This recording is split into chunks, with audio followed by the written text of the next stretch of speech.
Sambil izin share screen ya, kita persiapan untuk nih pembelajaran kita di sesi kedua ini. Sudah kelihatan belum teman-teman semua? Sudah, Sudah. sudah. Ayo yang on cam, kalau bisa on cam kita sambil on cam bareng-bareng. Jadi saya tahu nanti teman-teman itu pemahamannya sudah sampai mana. Terus juga ada yang mungkin nanti sambil wah penjelasannya kayaknya terlalu rumit Kak, ngantuk atau semacamnya gitu ya. Atau mungkin yang kayak lagi ngangguk-ngangguk, oh ya oke sudah paham. Ayo teman-teman yang berkenan dan juga tidak ada berhalangan harus semangat ya untuk mencari ilmu. Karena di perkuliahan ini saya ingatkan teman-teman semua itu bisa berkembang lebih cepat daripada nantinya ketika teman-teman itu after college ya. Karena setelah di sesi perkuliahan kemudian teman-teman itu bekerja, kalau teman-teman lihat ya, loker di atau lowongan kerja di industri IT di Indonesia itu walaupun dia mungkin tulisannya adalah junior gitu kan, tapi sudah menyertakan pengalaman gitu ya. Gimana kira-kira menurut teman-teman semua? Lowongan kerja junior developer tapi pengalaman 2 tahun itu gimana caranya? Kira-kira gimana menurut teman-teman? Bagaimana cara teman-teman memperoleh pengalaman 2 tahun sedangkan eh mungkin teman-teman baru lulus gitu. Ya, sekarang banyak sekali ya. Ada message ya, magang ya betul. Ada yang magang, ada yang dia itu sambil bekerja dan di PT yang saya bisa dibilang saya kelola gitu sebagai tim lead itu banyak sekali anak-anak yang join itu masih kuliah gitu. Jadi kayak semester 4, 5, 6 dan mereka itu sangat semangat sekali ya untuk mencari ilmu walaupun dengan banyaknya error. Setidaknya itu mereka bisa belajar secara real time ketika mereka menghadapi klien, ketika mungkin nanti servernya error atau mungkin menemukan banyak case yang itu tidak teman-teman temui di kuliah gitu ya. Kalau mungkin masalah yang dipaparkan oleh dosen itu biasanya kan hanya seputar tentang teori, tetapi ketika di klien itu akan berbeda lagi. Nanti kita akan kupas sedikit-sedikit ya sambil di-spill, semoga teman-teman betah ke depannya. Silakan teman-teman yang mau pakai virtual background ya, itu ada Kak Melty sudah di-share dan bisa ikut open cam. Terima kasih Kak, tadi siapa Kak Muhammad Nurmamudin untuk ini ya jawabannya. Ya, bisa magang, bisa atau membuat sendiri itu bisa, teman-teman. Jadi, saya kira pembukaannya cukup. Teman-teman, silahkan posisikan diri dengan nyaman. Kita akan mulai materi kita pada kali ini. Nanti ada Docker sama unit test ya. Tapi sebelum itu ada semacam mungkin flashback kecil yang kemarin kita sudah lalui ya agar nanti teman-temannya itu bersambung karena di akhir project di akhir project nanti teman-teman itu nanti saya pengen bikin case ya nanti teman-teman itu akan mengaplikasikan mengaplikasikan langsung kira-kira sebagai DevOps itu akan berbuat apa ketika terjadi case tersebut begitu ya jadi nanti di akhir sesi nanti kita semacam sesi counseling ya. Jadi kalau DevOps itu harus ngapain sih kalau ketemu case-case seperti ini kayak gitu. Nah, kita lanjut slide berikutnya. Nah, selalu ingat kalimat ini ya teman-teman. Menguasai semua teknologi tidak hendak menjadikanmu bisa mengembangkan aplikasi Tuh, dengan yang baik. aplikasi itu ya. Karena Nggak karena tahu. terlalu banyak sekali teknologi yang berkembang saat ini yang mungkin eh, berbeda satu dengan yang lainnya. Misal teman-teman itu bermain dengan e-commerce misalnya. Kalau teman-teman belum mengerti tentang istilah-istilah yang saya sebutkan, teman-teman nanti bisa catat dan sertakan di pertanyaan ya. Jadi nggak usah malu-malu. Kalau misalnya teman-teman mau bikin e-commerce, misalnya mungkin teman-teman di sini ada yang pakai Shopify di WordPress, ataupun mungkin teman-teman mau bikin pakai Laragon aja ah. Kira-kira seperti itu. Jadi banyak sekali teknologi-teknologi yang mungkin itu sama. Ada bahasa pemrograman di sini mungkin di sini siapa yang sudah bikin website mungkin boleh dong minta insight-nya atau teknologi apa sih yang teman-teman pakai di sini yang udah pernah bikin website atau aplikasi, boleh apapun. Boleh pakai .NET, boleh pakai JavaScript. Ada yang udah pernah bikin? Framework-nya disebutin ayo. Yang sering dipakai? Saya udah Laravel. pernah, Pak. Belum pernah? Saya udah pernah. Pakai apa, Kak Umar? Pakai Merge Pak. Stack. Oh, ini Mongo, E-nya Express Express, R-nya React, N-nya sama Node.js. oh Node.js. Ya, boleh. Terima kasih Kak Umar. Yang lain ada lagi? Selain Kak Umar? Kemarin kayaknya ada yang bikin pakai Laravel gitu, PHP Kak gitu. Ada lagi selain Kak Umar? Terima kasih ya Kak Umar. Ada lagi? Mau masih pada join ya, yang join langsung memposisikan diri ya. Nah, banyak sekali ya teman-teman teknologi. Mungkin Kak Umar tadi mengembangkan aplikasi website yang itu berbasis kliennya dengan React, servernya dengan Express, database-nya dengan MongoDB. Mungkin ada teman-teman di sini yang mungkin Kak pakai MySQL pakai Mongo susah. Ada gitu ya. Jadi apapun bentuknya teman-teman. Itu yang menjadikan aplikasi itu baik itu bukan teknologinya. Ada orang bilang mungkin .NET bagus, Kak. Karena punya Microsoft, ya kan, sudah teruji gitu. Nah, saya pengen tanya ke teman-teman semua di sini. Kira-kira menurut teman-teman semua, atau menurut data yang saya sudah baca ya, jadi menurut teman-teman semua yang lingkungan programmer di sini, kira-kira teknologi apa sih yang sekarang paling sering dipakai? Yang nantinya mungkin akan teman-teman pakai gitu setelah lulus. Silakan disebutkan. Mau pakai apa setelah lulus? Yang lagi ngetren gitu misalnya. Node.js kayak Kak Umar tadi gitu. Ada lagi? Setelah lulus mau pakai apa gitu yang lagi ngetren gitu. Apakah nanti masih Flutter? Oke, Flutter. Nice. Kak alias. Yang lain? Ayo baru dua ini. Tiga ya sama React ya. Flutter, React, Express. Nah, kalau Mongo nggak saya hitung karena bukan framework ya. Kalau React sebenarnya library sih. Kalau frameworknya itu Next ya, Next.js. Ada lagi selain Kak Alias dan Kak Umar, Flutter, Express, React. Selain itu, ayo, ada lagi. Aduh, masih pada malu-malu ya. Kayaknya kemarin itu ada yang nyebutin framework selain itu. Belum ya? Oke.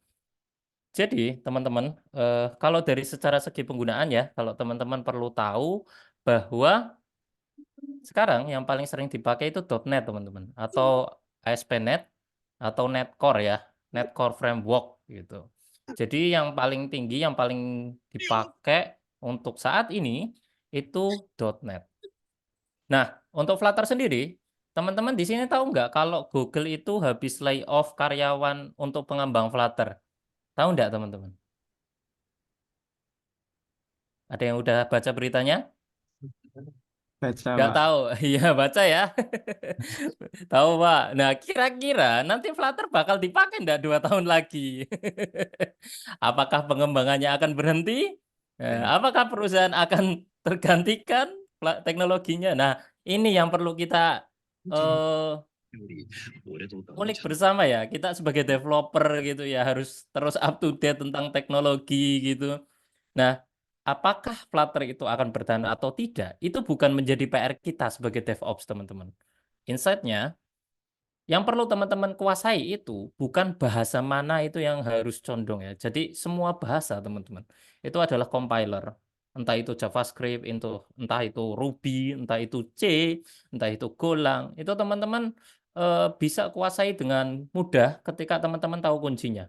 Berpindah bahasa itu tidak menjadi masalah ketika teman-teman tahu kuncinya. Nah, yang jadi masalah adalah teman-teman itu fundamentalnya untuk penguasaan itu kurang. Nah, ini yang jadi masalah.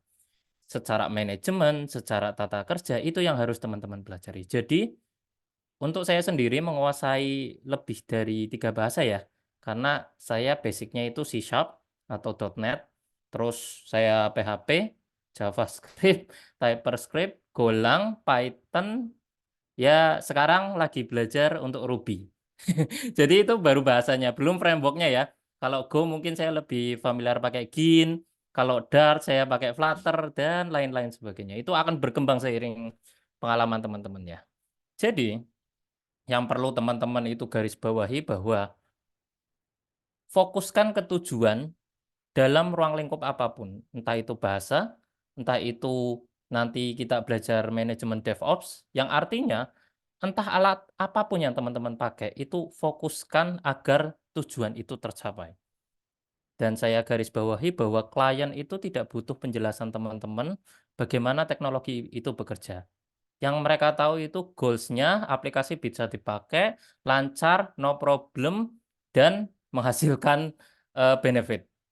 Oke ya, mungkin ini lebih ke apa ya, briefing awal agar teman-teman terus semangat belajar ya, jangan menyerah karena teknologi misalnya udah belajar PHP ternyata lulus yang ngetren JavaScript itu nanti jadi patah semangat. Bukan begitu ya cara bekerja dunia IT ya teman-teman. Tapi fokus ke goals-nya, jangan pernah menyerah dan terus maju apapun errornya. Jangan takut error. Programmer kalau takut error nanti nggak dibenahi malah ya. Oke, kita next. Nanti untuk yang di sesi akhir itu ada semacam counseling planning project. Silahkan teman-teman itu pengen bikin program apapun, terserah.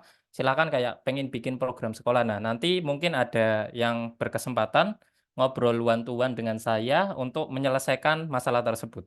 Jadi, Kak, saya pengen bikin aplikasi sekolah, nanti usernya ada 1000 gimana ya? Nanti kita DevOpsin bareng-bareng, oke? Itu nanti saya tagih di akhir sesi dan mungkin akan saya tunjuk ya di sini dari peserta. Silakan siapkan ya teman-teman. Oke, kita next. Kita flashback dulu teman-teman. Di sini kita kemarin di sesi kemarin sudah belajar. Oh, masih sesi. Bentar. Di saya sudah ini ya. Udah di Apa slide di 3. slide flashback ya, Pak? Kenapa? Slide-nya ini Sekarang slide 3. Di flashback flashback ya, Pak? tulisannya. Iya, Oke, flashback. iya. Oke. Iya, Pak, baru aja tertampil, Pak. Oke, siap. Nah, ini slide ketiga ya. Mungkin tadi nggak kelihatan ya. Jadi di sini nggak kelihatan berarti ya. Slide Eh, keduanya, Pak, tadi, Pak, yang ini ya. kayaknya masih belum. Ini kelihatan nggak? Udah tak ganti. Ini saya masih Tulisannya belum, Pak. screen. Oh, Oh ya, sebentar. sudah, Pak. Delay ya kayaknya. Iya, ya, delay, Pak. Sudah, Pak, Oke. sekarang, Pak. Siap, siap. Mungkin gini ya. Nggak delay ya sekarang ya. Oke. Kita kembali ya ke bahasan kita. Ini kecil tapi Pak Kecil ya. Jimmy. Iya. Segini. Cukup. Oke. Oke. Kelihatan ya semuanya ya. Kalau nggak kelihatan di komplain aja nggak apa-apa. Nanti mungkin pengaturan layarnya ini udah pakai 2000 pixel malah. Semoga cukup ya. Oke, kita kembali dulu ke materi kita kemarin karena memang nanti untuk belajar Docker file itu kita butuh yang kemarin ya di manajemen DevOps. Kita flashback dulu, mungkin aku agak naikin pace. Kita flashback. Kemarin kita sudah belajar manajemen DevOps ya. Mungkin teman-teman di sini ada yang bisa nyebutin. Selain waterfall itu ada metode apa lagi ya kemarin? Ada yang masih ingat? Scrum. Scrum, oke. Terima kasih Kak Virus ya. Iya, Kak Virus. Agile, oke. Terima kasih. Kak Virus juga sama. Kak Syahrul tadi, Pak. Oh, Kak Dais. Syarul. Iya, di sini Kak Virus yang ini ya, biru. Terima kasih. Sudah masih pada ingat ya. Terus yang kedua, kita sudah belajar tentang version control system. di mana ada Git yang selalu kita pakai nantinya, dan kalau teman-teman developer pasti akan selalu pakai Git, entah itu pakai GitLab, GitHub, dan lain sebagainya. Dan kita kemarin agak terpotong ya di Git Action, sehingga materi kali ini mungkin akan saya sisipkan ke Git Action. Nah, ini dia teman-teman Git Action. Tulisan yang di sebelah kanan jelas ya? Jelas atau tidak? Jelas, Pak. Yang sebelah kanan. Oke. Nah, Git Action teman-teman, kalau kemarin kita sudah bikin pakainya otomatisasi pakai GitHub Page ya, di mana kita akan menuliskan username yang nantinya Git Action-nya itu akan berjalan sendiri. Nah, ini adalah contoh dari Git Action yang manual. Jadi, di sini kita bisa membuat file YAML di dalam folder .github/workflows. Jadi, foldernya itu harus di dalam .github/workflows. Ini syarat dari GitHub sendiri ya. Kalau teman-teman pakai GitLab nanti beda lagi. Dan Git Action ini punya step di mana kita bisa gunakan untuk menjalankan kebutuhan project kita. Jadi teman-teman di sini ada urutannya, bisa dipahami pelan-pelan, enggak masalah ya. Di sini ada nama dari projectnya. Di sini terserah ya, boleh CI/CD, boleh deploy, dan semacamnya. Lalu ada on, di mana dia itu akan tertrigger. On ini untuk trigger ya. Push itu aksinya. Jadi teman-teman kalau misalnya nanti push branch, nanti dia akan jalan ketika branch ini diutak-atik, intinya di push. Kalau di merge juga bisa on, merge branch. Kalau nanti di pull juga on, pull branch. Dan branch-nya harus disebutkan di branch yang mana. Kemudian ada job, di mana job ini apa teman-teman bahasa Inggrisnya job ini? Ada yang tahu artinya job bahasa Inggris? Kerjaan. Oh iya, siap, kerjaan. Jadi kerjaan ini teman-teman sesuai dengan namanya, nantinya akan menjalankan urutan-urutan di mana step itu bekerja. Jadi di dalam web deploy ini, jobnya pertama kali nantinya punya nama ya. Dan untuk runs on ini mesinnya. Kak, selain Ubuntu bisa nggak? Bisa teman-teman. Nanti teman-teman itu bisa coba pakai Windows ataupun Linux. Nah, itu komputer siapa Kak? Itu adalah komputernya GitHub atau virtualisasi dari GitHub itu sendiri yang nanti menyediakan kita alat virtual untuk mengcompile project kita. Nanti akan kita praktekkan otomatisasi testing, Docker, sama Git Action ini secara bersamaan. Lalu, untuk strategi, ini bisa macam-macam ya teman-teman. Kalau teman-teman itu pakai PHP, Kak, saya mau pakai PHP, bisa. Tapi di contoh ini saya pakai Node.js ya, di mana Node.js-nya versinya itu 12. Dicatat ya. Kemudian untuk steps. Step ini langkah-langkah yang nanti akan dilakukan oleh jobs atau kerjaan ini. Di mana yang pertama itu kita check out dulu filesnya atau kita catat file mana yang berubah di dalam sebuah repo. Yang kedua, ini adalah deploy. Jadi, Git Action itu teman-teman punya fungsi. Jadi dia itu semacam library fungsi seperti marketplace yang nantinya itu punya fungsi masing-masing. Jadi teman-teman di sini bisa buat deploy atau di dalam kasus catatan saya ini untuk mengupload ke server. Jadi kalau teman-teman zaman dulu itu komputer tuh harus nyala kan. Misalnya kita mau upload ke blablabla.com. Nah, dengan GitHub Action ini teman-teman itu tinggal taruh di GitHub. GitHub otomatis akan mengupload semua file yang ada di Git yang nanti diupload ke server. Jadi secara otomatis dengan perintah ini. Nah, untuk syaratnya itu bermacam-macam. Nah, kalau syarat di saya ini ada servernya yang nanti bisa dimasukin ke secret atau variabel rahasia yang nggak boleh diketahui orang. GitHub melarang teman-teman itu menyimpan password di dalamnya ya. Apalagi ini password server, protokol sama dengan username dan passwordnya, nanti ada direktorinya. Tiap name sama uses ini teman-teman, uses ini adalah library-nya. Nah, kalau yang di bawah ini ada library uses setup node. Ini buat setup node yang nantinya kita bisa menjalankan node. Jadi, library-nya di sini ada berapa, teman-teman? Kalau yang dilihat di sini. Ada berapa? library yang dijalankan untuk menjalankan kerjaan ini. Dihitung usage-nya ya, 1, 2, 3. Jadi ada 3 fungsi library yang kita pakai dalam Git Action. Jadi saya tunjukin sebentar. Saya siapkan untuk kursornya. Sekarang saya pakai editor kursor ya, yang katanya ada AI-nya.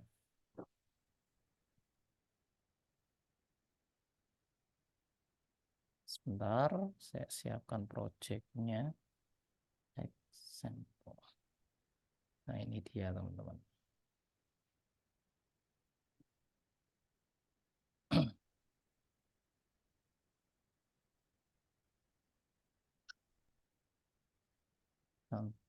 Siap.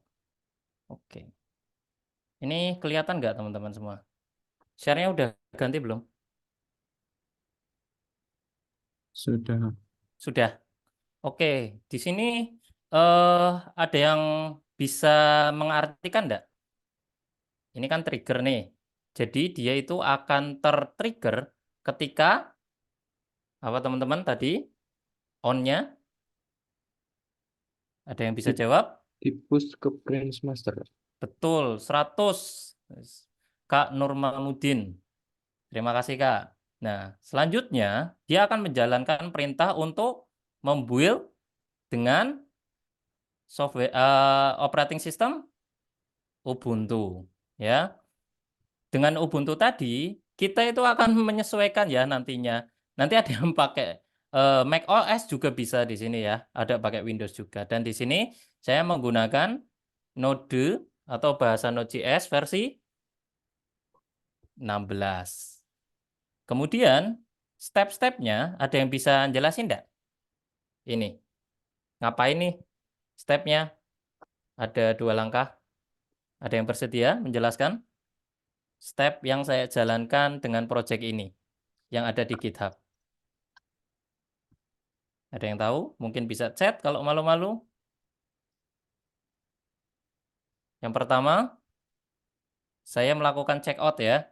Yang pertama saya melakukan check out yang nantinya akan mencatat perubahan pada file teman-teman. Kak, kalau misalnya nggak di check out gimana Kak? Kalau nggak di check out teman-teman, ima nanti filenya nggak terbaca ketika dia baru atau modified seperti ini, ada tanda M atau modified, atau filenya akan terganti secara penuh. Jadi nggak ada filternya lagi teman-teman. Dan yang kedua, apa yang saya jalankan ini ada yang tahu enggak? npm install sama npm test. Ada yang tahu? Kayaknya tadi ada yang udah pernah jalanin React, mungkin tahu. Ada yang tahu di sini? Untuk install Ya, dependensi. betul. 100 install dependensi lalu melakukan? Script buat testing. Betul. Nah, ini nanti yang akan kita pelajari. Bagaimana script testing ini akan bekerja dan kita gabungin dengan otomatisasi. Intinya akan mempermudah kerjaan kita yang nantinya biasanya itu kita testing klik-klik satu-satu menjadi otomatis. Gitu ya. Kita balik lagi ke materi yang slide. Oke. Setelah belajar Git Action, sudah balik tampil ya? Sudah tampil ya? Oke. Sudah tampil, kita kembali ke pelajaran. Dan next, siapa yang pernah bilang seperti ini? Angkat tangan. Di chat, siapa yang pernah bilang kayak gini? Di aku kerja kok, di temanku enggak ya, kayak gitu. Siapa yang pernah bilang? Ayo ngaku di chat. Ini di program di aku bisa jalan kok Kak, kayak gitu. Ayo siapa? Enggak ada yang pernah di sini? Yang bikin program di komputernya sendiri lalu dijalankan di temennya, enggak bisa? Saya, oke, pengakuan dosa. Kak, Kak Umar, siapa lagi? Siapa lagi? Kenapa Kak kira-kira? Error pas di depan dosen. Iya, sama aja ya. Alasannya tadi kemarin bisa kok di komputer saya bisa kok. Ya udah komputer kamu bawa ke dosen sini. Atau dosennya dikasih komputer ya. atau dipinjemin gitu. Nah, kira-kira menurut teman-teman semua, apa yang menyebabkan ini terjadi? Menurut teman-teman, komputernya beda, Kak. Ya, jelas. Ada lagi? Ayo, yang bisa jawab? Yang sering menemukan error ini? Ayo, yang sering menemukan error atau yang pernah mengalami apa alasannya? Environment, betul. Ada file yang hilang atau kurang, betul. Ada lagi? Dependensinya ada yang belum diinstal, kadang ekstensi juga. Ada yang mungkin alasannya, saya pakai Mac, dosen saya pakainya Windows, Kak. Ada nggak? OS-nya beda gitu. Atau di saya hard disk-nya 100 giga tapi di dosen cuma 1 giga nggak cukup, Kak gitu. Ada lagi? Nah, lupa titik koma. Kalau ini mah kayaknya error semua dua-duanya ya, Kak ya. Bukan cuma satu komputer. Terima kasih teman-teman. Nggak dikasih ritme yang jelas. Kalau Kak Hasan lebih ke ini ya, berarti errornya error panduan gitu ya. Oke teman-teman semua.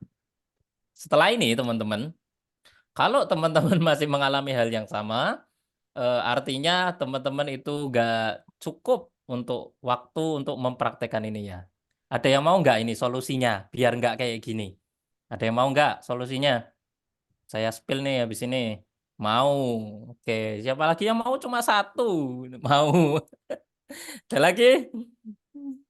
Aku mau. Oke, teman-teman. Saya spill ya dan pelajari baik-baik. Ini dia obatnya, teman-teman. Obatnya adalah Docker. Siap-siap kita belajar ya. Docker adalah platform perangkat lunak yang memungkinkan pengembang untuk mengemas, mengirim, dan menjalankan aplikasi secara terisolasi dalam lingkungan yang disebut kontainer. Kontainer memungkinkan aplikasi untuk dijalankan dengan cepat dan konsisten di berbagai lingkungan, termasuk lingkungan pengembangan lokal, pusat, data, cloud public, dan juga lingkungan produksi.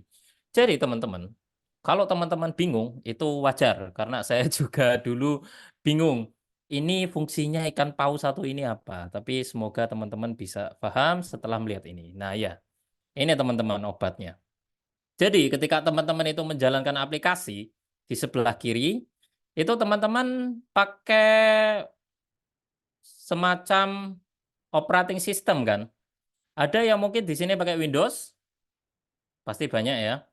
Yang pakai Linux, ada yang pakai Linux di sini? Mungkin sudah belajar atau mungkin pakai sekedar Pop OS yang keren-keren gitu ya. Atau mungkin gonta-ganti KDE Plasma gitu. Ada yang pakai Linux? Kalau Pak ada, keren nih. Biasanya udah niat untuk anti bajakan ya, Kak. Ada yang pakai Mac OS di sini? Selain saya, ada yang pakai Mac? Belum ya. Jadi kayaknya banyak yang pakai Linux sama Windows ya. Kak Virus katanya pakai Mac ya. Jadi teman-teman, environment di operating system itu berbeda-beda. Mungkin teman-teman di sini kalau misalnya setting environment, path environment di Windows, ada yang tahu nggak pakai apa? Ada yang pernah mencoba menambahkan path environment di Windows? Pakai apa? Ya, pakai searching ya teman-teman. Pakai searching, environment, lalu tambahkan path-nya, oke. Kalau di Linux, kita itu pakai source ya biasanya. Nano, bash, RCH, dan lain-lain. Nanti kita source bash-nya. Kalau di Mac juga nggak jauh beda ya, karena memang Mac itu turunan Linux tapi premium. Simpelnya seperti itu. Nah, environment ini teman-teman, itu punya aturan masing-masing. Yang mungkin juga punya hardware masing-masing teman-teman. Jadi, ketika teman-teman mungkin Kak Mutiara di sini pakai PHP-nya 7,4. Oke, catat. Kak Mutiara memakai PHP 7,4. Kak Syahrul memakai PHP 8,1. Kira-kira menurut teman-teman semua, apakah aplikasinya itu akan sama atau tidak dengan versi PHP yang berbeda hasilnya? Mungkin saya akan jalankan dengan Laravel 10 misalnya. Ada yang tahu nggak? Yang error mana? PHP 74 atau PHP 81? Kira-kira menurut teman-teman, yang error itu nanti PHP 84. Itu masih uji coba ya, Kak. Jangan dulu. 81 aja, 81 yang udah stable kita. Yang error adalah PHP 74 ya, karena Laravel 10 sudah membutuhkan PHP 81 ke atas atau 80 minimal. Nah, itu yang nanti akan jadi masalah teman-teman semua, entah itu nanti di depan dosen, entah itu nanti ketemu teman. Nah, komputernya Windows, komputernya Linux, dan lain sebagainya. Di sini teman-teman bisa lihat di sebelah kanan ya, perbedaan ketika teman-teman itu memakai Docker dan Metal atau Bear ya. Jadi ini adalah Metal Bear OS atau bisa kita sebut instalasi yang langsung di mesinnya ya dengan operating system. Ketika teman-teman itu pakai virtual machine itu belum juga akan bisa bekerja. Nah, Docker ini adalah virtualisasi engine yang nanti bisa teman-teman gunakan untuk menjalankan aplikasi. Bisa dipahami ya? Jadi Docker adalah virtualisasi mesin juga yang nanti teman-teman bisa pakai. Kalau di Windows pakai apa teman-teman? Ada yang udah pernah install? Kalau biasanya di Windows kalau mau install Docker disuruh install apa? Ada yang tahu? Ada yang tahu enggak? Kalau install Docker di Windows biasanya disuruh install apa? WSL. Betul. WSL berapa sekarang? WSL 2 ya teman-teman. Jadi biasanya dianjurkan untuk menginstal WSL atau apa itu Kak? Kak Syahrul, WSL itu apa? Biar teman-teman di sini tahu. Windows. Ayo apa? WSL? Windows Subsystem for Linux. Ya, betul sekali. Terima kasih Kak Hasan. Ini kayaknya di sini kalau ini kuis ini kayaknya nilainya udah tinggi-tinggi ya. Kayaknya udah pengalamannya lumayan ya. Saya kira nggak ada kesulitan untuk mengikuti. Saya harap juga secara rata nanti teman-teman bisa mengikuti ya. Oke, kita lanjut. Jadi, WSL atau Windows Subsystem for Linux ini nantinya itu akan menginstal Docker Engine. Jadi, Docker Engine-nya itu berjalan bersamaan dengan Ubuntu-nya kalau di Windows ya. Tapi kalau di Mac biasanya kita langsung menjalankan Docker aja. Kalau teman-teman pakai Linux juga akan langsung Docker-nya dijalankan. Seperti Mac juga, sama. Kalau di Windows memang dia itu butuh virtualisasi. Karena Docker itu awalnya itu berjalannya di OS Linux. Jadi sistemnya persis banget kayak Linux. Jadi itulah kenapa kalau teman-teman itu pakai Windows nantinya kalau install Docker akan bengkak ya. Untuk Docker desktopnya sendiri 5 GB. Jadi memang gede banget.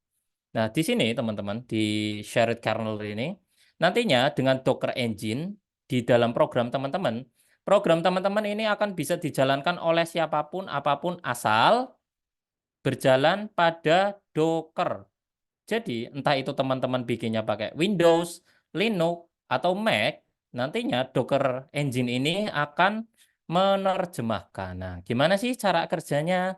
Nah, di dalam Docker ini ada 3 komponen, teman-teman, yang penting untuk diketahui. Yang pertama, Docker file. Yang kedua, ada image atau gambar. Yang ketiga, ada container. Pertama, Docker file. Ini kita teori dulu ya, agar nantinya teman-teman itu bisa lebih paham. Karena kalau di akhir nanti kita akan langsung praktek ya. Dan saya akan praktekkan untuk ngeran Docker-nya. Docker file, mohon dicatat, Docker file ini seperti DNA ya teman-teman. Jadi Docker file ini nanti yang menentukan program itu dieksekusi dengan cara apa. Entah itu teman-teman nanti boleh tambahkan MariaDB di situ, entah nanti teman-teman itu boleh pakai PHP versi berapapun, intinya Docker file ini nanti akan menyusun atau membentuk cara kerja program. Oke? Bisa dimengerti ya? Jadi, yang pertama, teman-teman itu harus menguasai Docker file untuk penulisan sintaksnya. Penulisannya kayak apa? Setelah ini kita akan bahas. Setelah Docker file ini akan membentuk image atau gambar. Nah, di dalam tahap image inilah nantinya teman-teman itu bisa transfer ke dosen, ke teman, dan yang mungkin punya sistem operasi yang berbeda dan runtime yang berbeda sehingga nantinya bisa dijalankan sebagai kontainer. Jadi bisa dimengerti ya, dari Dockerfile menjadi image, lalu nanti akan jadi kontainer. Ingat ya, jadi dari Dockerfile kita tulis misalnya nanti di sini contohnya Kak Virus, rambutnya rapih gitu ya, kulitnya putih, nanti kalau berjalan itu lurus gitu ya. Itu di Dockerfile misalnya seperti itu.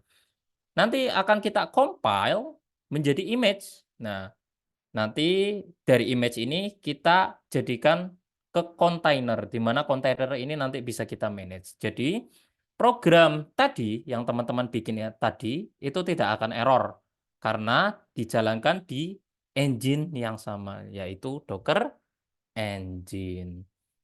Kita next. Nah, ini dia Dockerfile, teman-teman. Bisa terbaca ya. Ini mirip-mirip seperti Git Action, teman-teman. Ini saya tunjukkan yang simple ya. Kak, kalau misalnya nggak simple seperti apa? Banyak ya.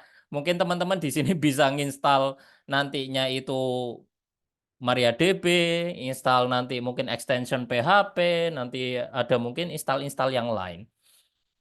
Yang jelas Dockerfile itu tadi seperti apa, teman-teman? Seperti DNA. Jadi teman-teman itu harus bikin DNA program itu nanti akan jadi apa. Penjelasannya di sini dari yang paling atas kita from Debian latest. Ada yang tahu? Mungkin dari bahasanya aja. Sama udah ada ininya nih. Udah ada keterangannya. Jadi apa teman-teman? Jadi nanti kita jalankan program ini menggunakan Debian dengan versi yang paling akhir. Si image ini nantinya itu akan berjalan dalam Docker Engine dengan Debian. Lalu kita set kerja atau direktori kerja yang ada di Debian tadi itu di dalam user source. Setelah kita tentukan kerjaan, kita install dulu nih Debian kita. Jadi anggap Dockerfile ini seperti teman-teman itu menginstal mesin ya. Jadi anggap saja Node itu mesin kalian yang baru. Kalau program baru berarti mesin baru, Kak. Iya, anggap saja seperti itu. Yang ketiga, kita jalankan. Ada yang tahu ini run apt-get update, apt-get install. Ada yang pernah? Mungkin yang tadi yang pakai Linux, Kak Syahrul ya. Untuk apa, Kak? Kalau boleh tahu. Kak Syahrul, apt-get update buat apa, Kak? Update. Iya, update apa, Kak? Ini kayaknya kalau dosen tak tinggiin nilainya ini. Bisa jawab nih. Apt-get update untuk update apa? Repository. Betul, update repositorinya. Misalnya saya pakai Windows dan di sini pakai Ubuntu, repositori siapa yang update, Kak? Ubuntu. Betul. Jadi bisa kita simpulkan di sini itu kita menjalankan Ubuntu tapi dalam Windows itu bisa saja. Setelah itu kita install Python dan pip. Atau ada yang tahu pip? Python? Bla bla bla package, Pak. Ya, intinya pip itu adalah npm-nya Python, gitu aja ya. Jadi kita simple. Lalu kita copy app.py titik. Tapi kalau teman-teman itu foldernya banyak, biasanya kalau saya itu copy keseluruhan folder. Jadi di keseluruhannya saya copy ke workdir. Jadi copy ini nantinya akan mengcopy ke workdir. Untuk selanjutnya kita expose 8000, ini adalah port yang akan kita gunakan untuk menjalankan aplikasinya. Jadi kalau teman-teman itu pakai Laravel biasanya port berapa? Laravel ada yang tahu nggak? Laravel port berapa? 8000 ya? Kayaknya sih 8000. Kalau misalnya Node.js, portnya berapa kalau expose-nya berarti? Yang jalani Node.js? Ada yang tahu portnya? Default-nya biasanya? React berapa? 3000. 3000 ya. Kalau saya misalnya pakai port 80 boleh nggak? Ada yang tahu nggak? Bakal error nggak kira-kira 80? Biasanya kepake Buat apa, Kak? HTTP protokol. Betul sekali. HTTP. Wah, ini kayaknya udah belajar layar OSI juga ini ya, teman-teman ya. Jadi kayaknya udah nggak ada masalah di perintah-perintah ini ya. Jadi expose ini digunakan untuk membuka port ya, teman-teman. Jadi membuka port yang nantinya itu akan diekspos. Tapi teman-teman perlu catat bahwa port ini itu yang ada di Ubuntu. Jadi langkah ini itu nantinya masih kurang ketika teman-teman ingin mengakses port pada Windows misalnya dan Docker Engine-nya. Jadi langkah ini kurang satu step lagi yang nanti teman-teman untuk membuka portnya. Kemudian dengan CMD, Python, min-m, HTTP server 8000. Biasanya ini adalah komen untuk running. Tapi nanti kita macam-macam ya. Kalau saya mungkin lebih ke building. Kalau di perusahaan biasanya itu hanya akan di running dengan SSH. Jadi Dockerfile ini nantinya akan dieksekusi oleh SSH yang dijalankan oleh Git Action. Jadi memang prosesnya bertumpuk teman-teman. Tapi teman-teman jangan khawatir, nanti sudah tak siapin repo buat teman-teman belajar dari unit testing, Git Action, dan juga Dockerfile. Oke, kita next. Pelajaran selanjutnya setelah kita bikin Dockerfile, nanti jadi image, dan image ini nanti akan tersambung menjadi kontainer ketika di running. Dan kita lanjut ke Docker Hub dulu. Docker Hub adalah platform cloud yang disediakan oleh Docker untuk menyimpan, mengelola, dan mendistribusikan kontainer Docker.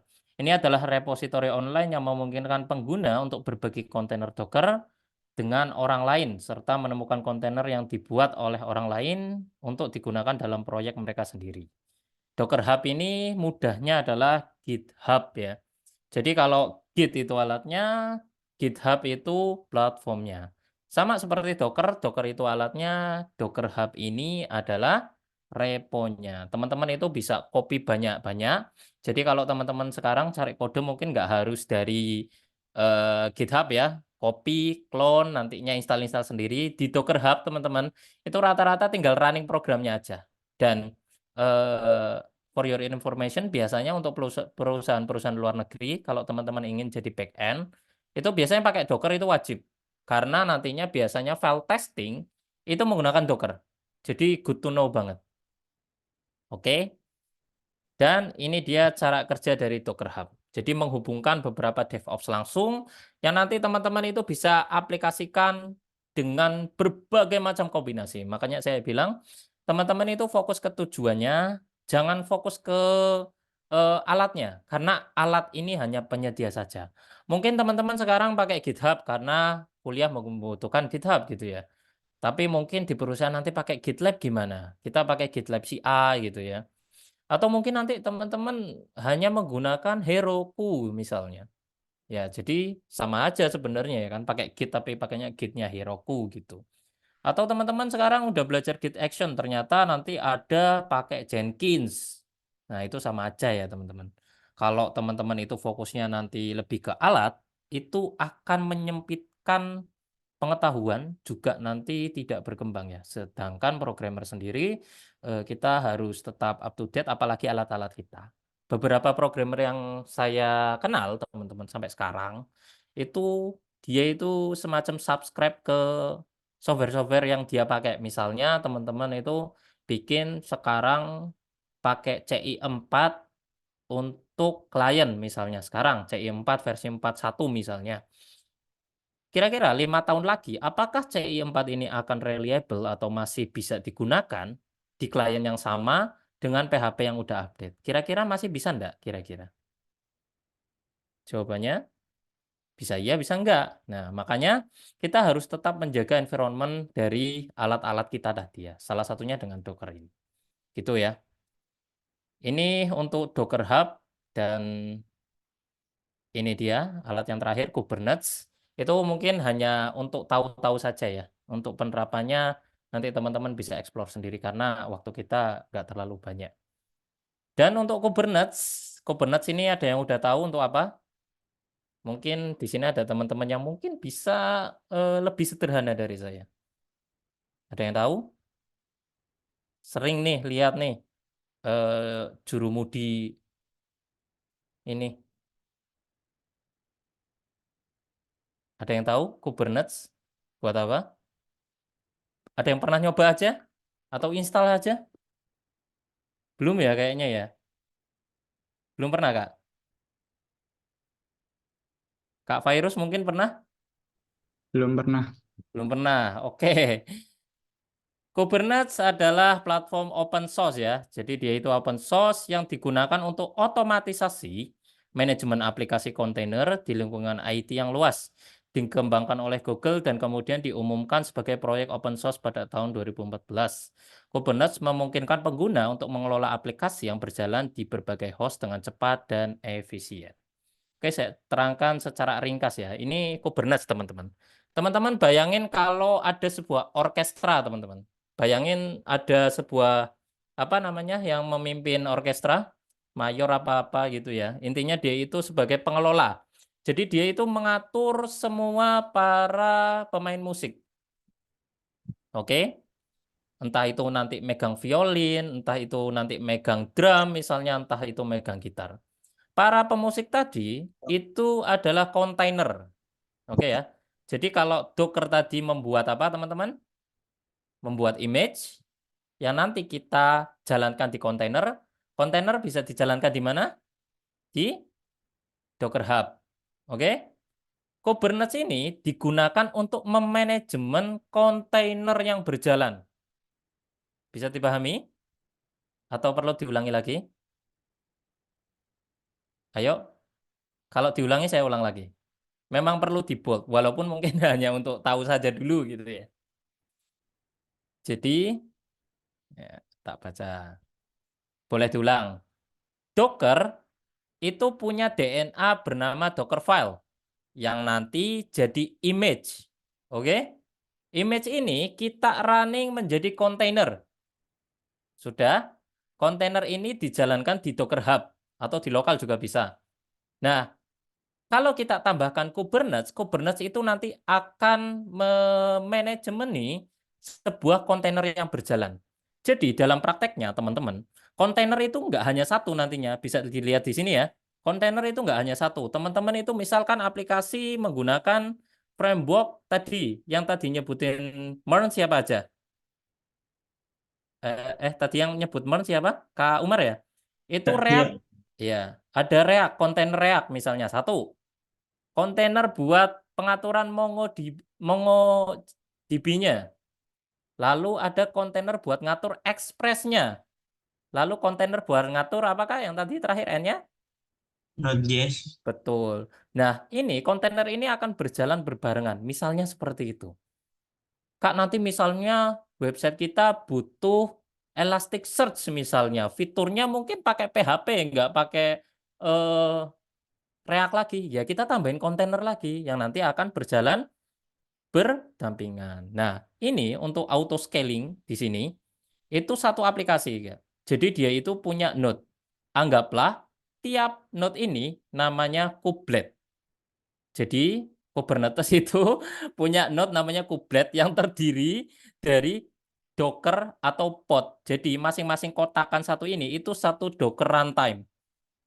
Gitu ya. Ketika nanti mungkin rusak atau mungkin terganti atau mungkin nanti overload prosesnya, mereka itu akan langsung secara otomatis itu membenahi diri, gitu ya.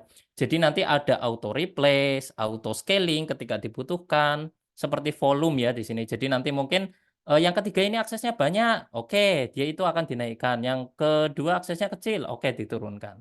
Nah, Kubernetes ini sebagai dia orkestranya, mengatur nantinya untuk high traffic, low traffic, dan lain sebagainya. Saya wajarkan teman-teman kalau belum tahu ya, karena memang untuk skala perusahaan Indonesia itu hanya untuk yang besar saja yang menggunakan sampai ke tingkat Kubernetes ya.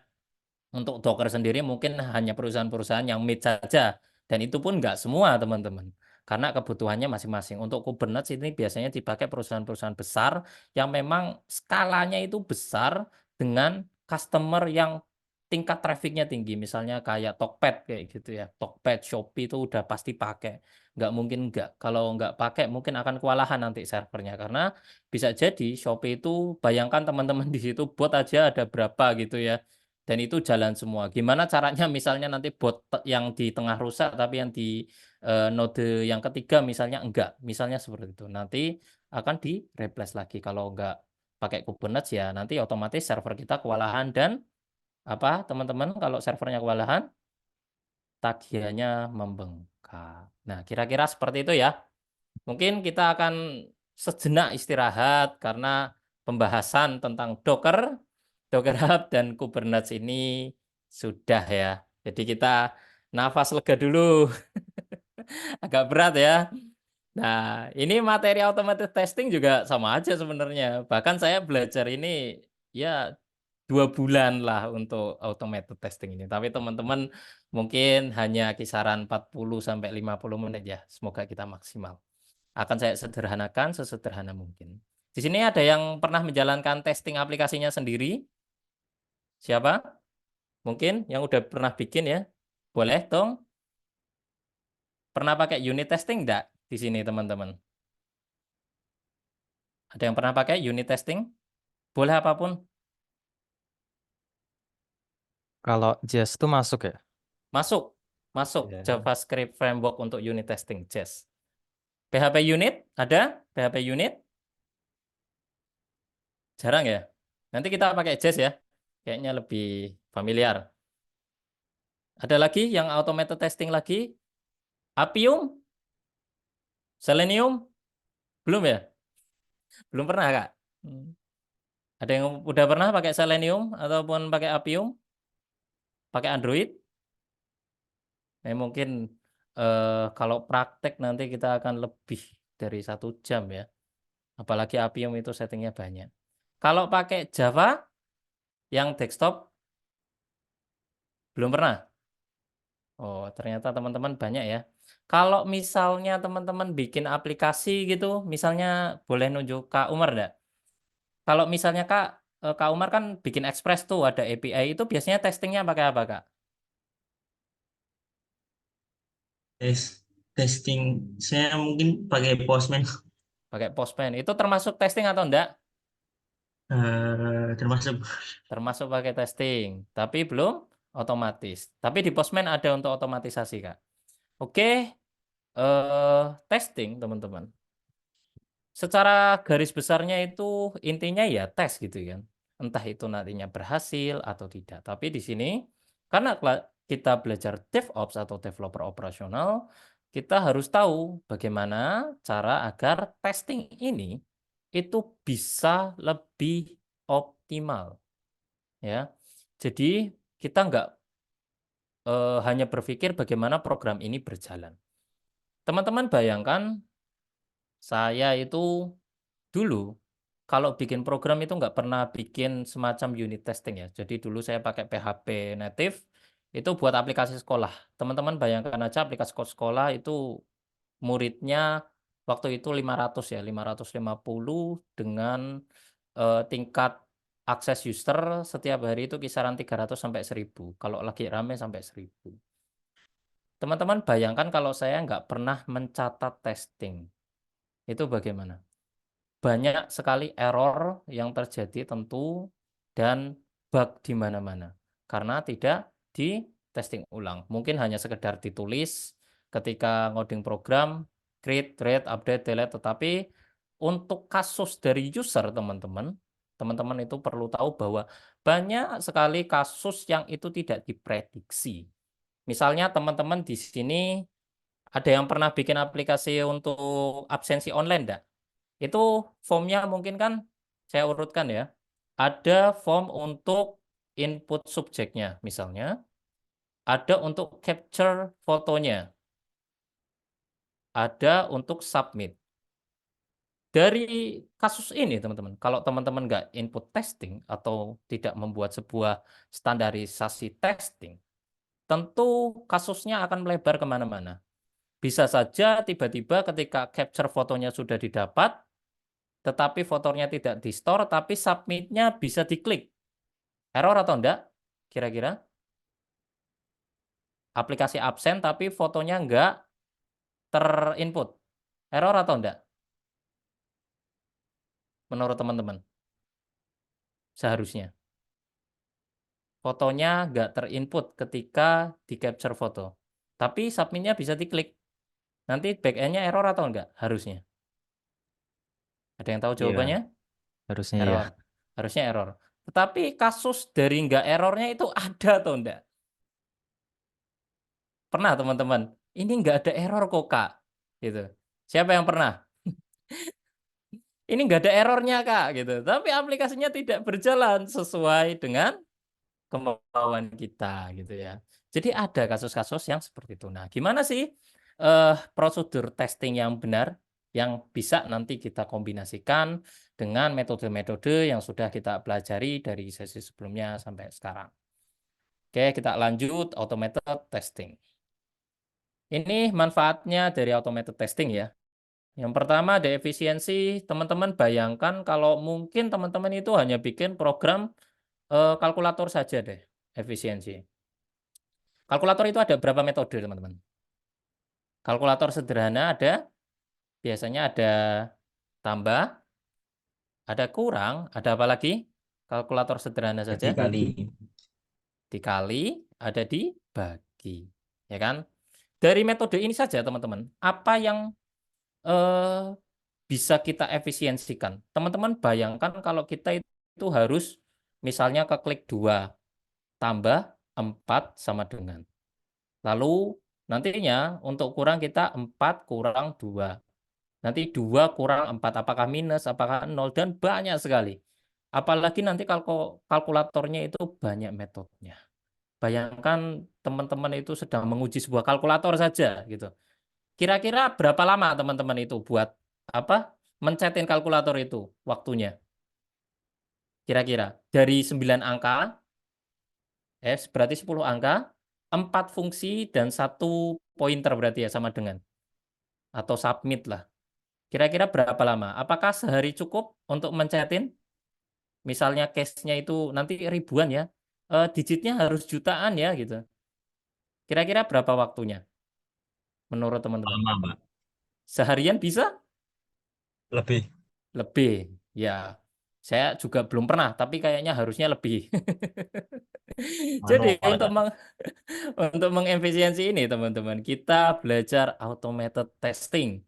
Kita belajar menjadi orang malas yang efisien ya. Di mana kemalasan kita tempatkan pada tempatnya.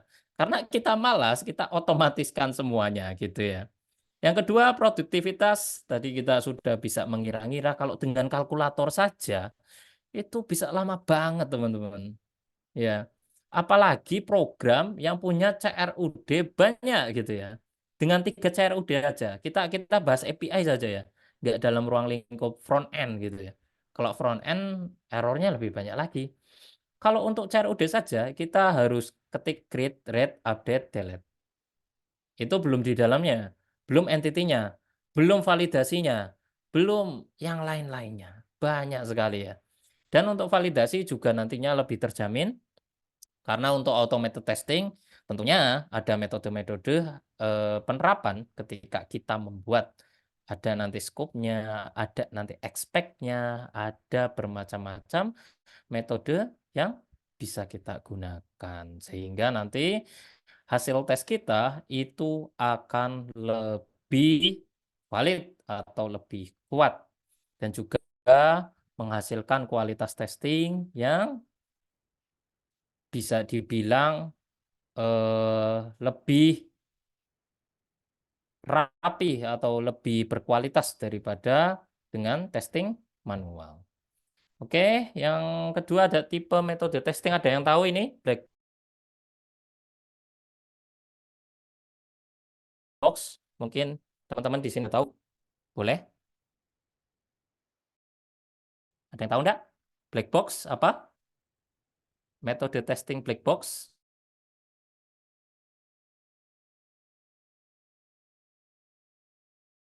Ada yang tahu black box? Ada yang tahu enggak? Black box belum. White box belum ya.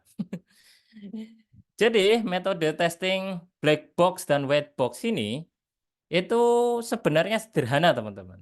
Diingat ya rumusnya. Black box itu tipe pengujian yang tidak melibatkan kode.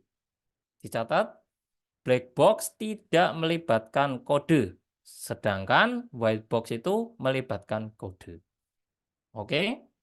Jadi black box itu apa, Kak? Black box adalah ketika misalnya di sini Kak Syahrul misalnya itu melakukan pengujian misalnya dengan fungsi login. Di situ ada input username, password, dan juga submit. Tak ketik ulang ya, agar nanti bisa dibayangkan. Ada tombol button submit. Di dalam pengujian ini, ketika Kak Syahrul menggunakan metode black box, maka Kak Syahrul itu tidak melibatkan kode. Jadi Kak Syahrul bisa klik username-nya, apakah dia itu bisa diketik, atau bisa dikasih spasi, atau dia mungkin dikasih simbol, atau mungkin nantinya sengaja dimasukin karakter lebih dari 10.000 misalnya, biar error sekalian. Jadi kerjaannya itu bukan bikin error ya teman-teman, tapi cari error ya. Ingat, beda ya. Bukan bikin error, tapi cari error. Nanti ketika password dengan metode black box, maka Kak Syahrul diketik di apa namanya inputan password, apakah nanti di kolom password dia itu akan berbentuk bintang, ataukah dia itu akan berbentuk huruf plain atau plain text ya, atau teks biasa, mudahnya seperti itu. Dan ketika di submit nantinya, apakah nanti username-nya akan terdeteksi, passwordnya masuk, dan lain sebagainya. Itu adalah metode black box. Untuk white box apa Kak bedanya? White box melibatkan kode. Umumnya melihat HTML dasarnya. Jadi misalnya input username biasanya ada yang tahu HTML. Di sini biasanya untuk input username itu tipenya apa? Input tipenya apa? Ada yang tahu? Input tipe HTML untuk username misalnya? Teks. Teks, Teks. betul. Untuk password biasanya pakai? Password. Password. Ada yang pernah nemuin nggak? Untuk tipe password, maksudnya ketika dia input password, tetapi dia itu ngetik tapi nggak kelihatan gitu. Nah, itu ya. Jadi bisa diakalin nggak? Bisa diinjek nggak? Kayak gitu.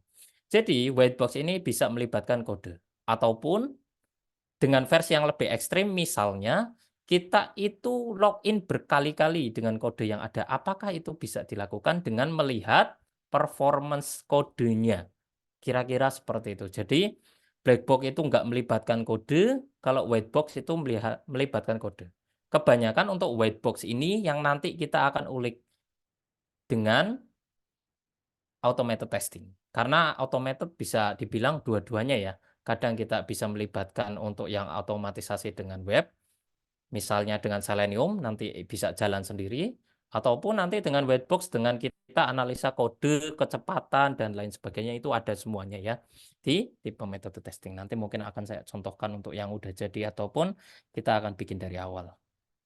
Oke, kita next. Nah, ini ada jenis-jenis error. Ini mungkin bisa berkembang ya untuk jenis ini karena memang nggak semuanya saya tampilkan. Karena nantinya teman-teman akan lebih explore lagi dan juga nanti lebih teliti lagi untuk meneliti error. Jenis-jenis error di sini ada error sintaks di mana biasanya programmernya yang salah. Biasanya teman-teman di sini lupa apa aja selain titik koma? Ada yang lupa apa aja? Sintaks? Paling sering ya. Selain titik koma, kalau pakai JavaScript mungkin nggak titik koma ya. Huruf besar, huruf kecil. Huruf besar, huruf Huruf kecil. Variabel, apalagi? Petik. Ya, oke. Kalau masalahnya orang Python apa teman-teman? Ayo, masalahnya orang Python. Seringnya error apa? Indentasi. spasi. Spasi ya. Masalahnya orang Python sama dengan Go ya. Kalau masalahnya Dart, ada yang tahu enggak Dart biasanya? Tipe data ya. Biasanya di sini yang main Flutter siapa? Biasanya tipe data lupa function kah, function S kah, mapping string to dynamic, dan lain sebagainya ya. Jadi error-error ini biasanya itu bisa kita kenali saat kita yang menjalankan coding. Tapi kalau orang lain kan belum tentu ya. Yang kedua runtime. Ada yang tahu error runtime itu apa? Ada yang tahu enggak? Error runtime itu biasanya kalau teman-teman di sini install aplikasi misalnya apa ya? Yang saya temui kemarin BPJS ya, kalau nggak salah MOB apa Gmob apa ya, yang untuk pencairan JHT itu, kalau saya akses ini kamera itu langsung ke close teman-teman. Nah itu runtime. Di sini ada yang pernah mengalami untuk instalasi apa gitu, error, force close dan lain sebagainya, itu namanya error runtime ya. Yang ketiga error logic. Ada yang tahu? Misalnya kalau teman-teman tadi instalasi kalkulator misalnya, atau ngetes kalkulator, ketika 5 ditambah 5 sama dengan 11, itu error enggak? 5 tambah 5 sama dengan 11. Error. Error. Harusnya berapa? 5 tambah 5? 10. Betul. Itu adalah error logic. Yang keempat ada boundary, di mana dia itu scope-nya terlalu lebar biasanya. Untuk ini mungkin contohnya apa ya untuk boundary ini? Misalnya dia itu minta format gitu ya. Minta format dan formatnya nggak sesuai kayak gitu ya. Jadi boundary-nya itu terlalu melebar, mengiri ke kanan dan sebagainya. Ada concurrency, di mana concurrency ini hubungannya dengan currency atau angka. Biasanya itu hitungan. Misalnya Kak Darban misalnya, check out barang ada 5 biji dengan harga masing-masing 5.000. Berapa harusnya? 5.000 ada 5 biji. Hasilnya berapa harusnya? Totalnya, subtotalnya berapa? Untuk Kak Darban? 25.000, betul. Kalau hasilnya 26.000 artinya currency-nya error. Sama dengan logic sebenarnya mirip-mirip ya, tapi lebih ke perhitungan. Kalau logic itu nggak selalu perhitungan. Karena bisa jadi logic itu kalau saya terangkan lagi, misalnya kalau habis sukses login, itu ke dashboard. Tapi ternyata logout langsung. Nah itu logic juga masuknya ya. Jadi memang untuk error ini banyak sekali, nggak hanya yang tertampil di slide saya aja, tapi banyak sekali. Ada error UI di mana misalnya tadi ketika kita paling sering itu ngebug di dalam tampilan game, itu termasuk error UI. Jadi misalnya hero-nya itu stuck di turtle, misalnya nggak gerak-gerak, atau mungkin nanti Johnson-nya itu bisa jalan terus ngebug, skill-nya nggak berhenti-berhenti, kira-kira seperti itu. Itu untuk error UI. Untuk validation ini biasanya sanitizing ya. Untuk teman-teman yang front end atau back end, di sini ada yang pernah ini enggak bikin form validation biasanya. Misalnya username, inputnya teks, tapi kalau bisa spasi gimana? Error atau enggak? Username pakai spasi. Username pakai spasi error atau enggak? Kira-kira? Kita ngeklik username nih, tapi bisa pakai spasi gitu. Error atau enggak harusnya validation? Error. Kebanyakan error ya. Karena umumnya username itu biasanya bersambung. Nah, itu validation. Tetapi ternyata bisa di-input. Nah, itu gimana itu? Dan yang terakhir di slide ini ya, itu ada error performance, di mana error ini melibatkan performa dari websitenya, teman-teman. Jadi, error performa ini itu bisa dibilang error yang nggak kelihatan ya. Jadi, misalnya teman-teman itu pernah ngalamin nggak? Misalnya teman-teman di aplikasi apa ya? SIM mungkin di sistem manajemen untuk kampus misalnya, itu pernah mengalami ngedon ketika usernya itu ngeload banyak. Misalnya teman-teman mau KRS-an nih. Di sini kalau KRS-an itu paling enak hari terakhir bareng-bareng ya teman-teman. Merasakan detik-detik apa ya namanya? Jebol server gitu ya sampai error. Ini kebiasaan ya. Jadi teman-teman mahasiswa biasanya untuk input TA, untuk KRS-an ini biasanya hari terakhir yang menyebabkan performance-nya itu anjlok. Menurut teman-teman itu harus ditanggulangi nggak sih? kira-kira harus dibenahi nggak performance itu? Menurut teman-teman aja. Kita belum bahas sampai teknis ya. Kita diskusi dulu. Harus banget, harus. Dengan cara apa teman-teman kira-kira performance? Apakah kita harus protes ke pihak kampus untuk menaikkan server? Nggak harus ya. Karena tadi teman-teman sudah lihat ya, misalnya kita bisa pakai Kubernetes misalnya. Atau bisa dengan skala scalable application. Jadi aplikasinya itu digandakan dengan API yang terpisah tetapi database-nya sama. Itu bisa banget. Yang nanti mungkin akan kita hapus lagi setelah traffic-nya turun. Nah, yang seperti ini teman-teman, itu nggak bakal teman-teman dapatkan ketika mungkin kuliah.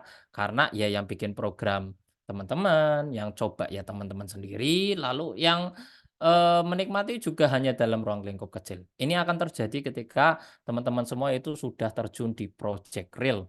Jadi nggak bakal ngalamin sih kalau performance rata-rata ya. Minimal maksimal sih kok nggak bisa dijalanin ya, padahal kemarin bisa. Itu udah minimal maksimal sih. Kalau sampai performance biasanya kita akan mengalami itu ketika di lapangan. Saya sendiri pernah teman-teman. Jadi dulu waktu bikin aplikasi rapot pertama kali itu, pertama kali testing itu mungkin hanya kisaran berapa guru ya? 20 guru yang menggunakan ketika testing ya. Jadi kelasnya itu 60, 20 kelas yang diujikan itu memakai aplikasi saya. Ketika hari H, meningkat usernya itu menjadi 60. Jadi dari 20 guru menjadi 60. Dan itu sampai CPU-nya 100% alias ngedon parah. Karena query data yang didapatkan dari server itu benar-benar bengkak. Jadi yang awalnya itu 100.000 data itu sampai 300.000. Teman-teman bayangkan lonjakan data yang signifikan, VPS yang nggak siap dan nggak scalable. Nah, ini jadi rujukan juga teman-teman. Kenapa teman-teman nantinya misalnya ketika bikin aplikasi itu pakai hostingan atau VPS gitu. Di sini ada yang pernah pakai VPS mungkin? VPS, hostingan? Ada yang pernah pakai VPS? Kalau hosting saya kira mungkin udah ada yang pernah ya. Tadi Kak Umar untuk React-nya pakai apa Kak? VPS atau hostingan? Ada Express-nya, so. Hostingan. Hosting Vercel. Oh, Vercel. Kalau Express-nya di Vercel juga? Iya, iya. Oh, bisa ya. Jadi teman-teman mungkin memilih serverless ya. Tapi mungkin kalau misalnya udah tingkat perusahaan nanti akan ada yang banyak didiskusikan, misalnya kayak node apa tadi Vercel itu yang mungkin nggak bisa menutupi ya. Jadi kalau mungkin masih di awal serverless seperti Vercel itu sangat membantu sekali. Saya juga pakai Heroku, pakai Netlify dan juga Vercel.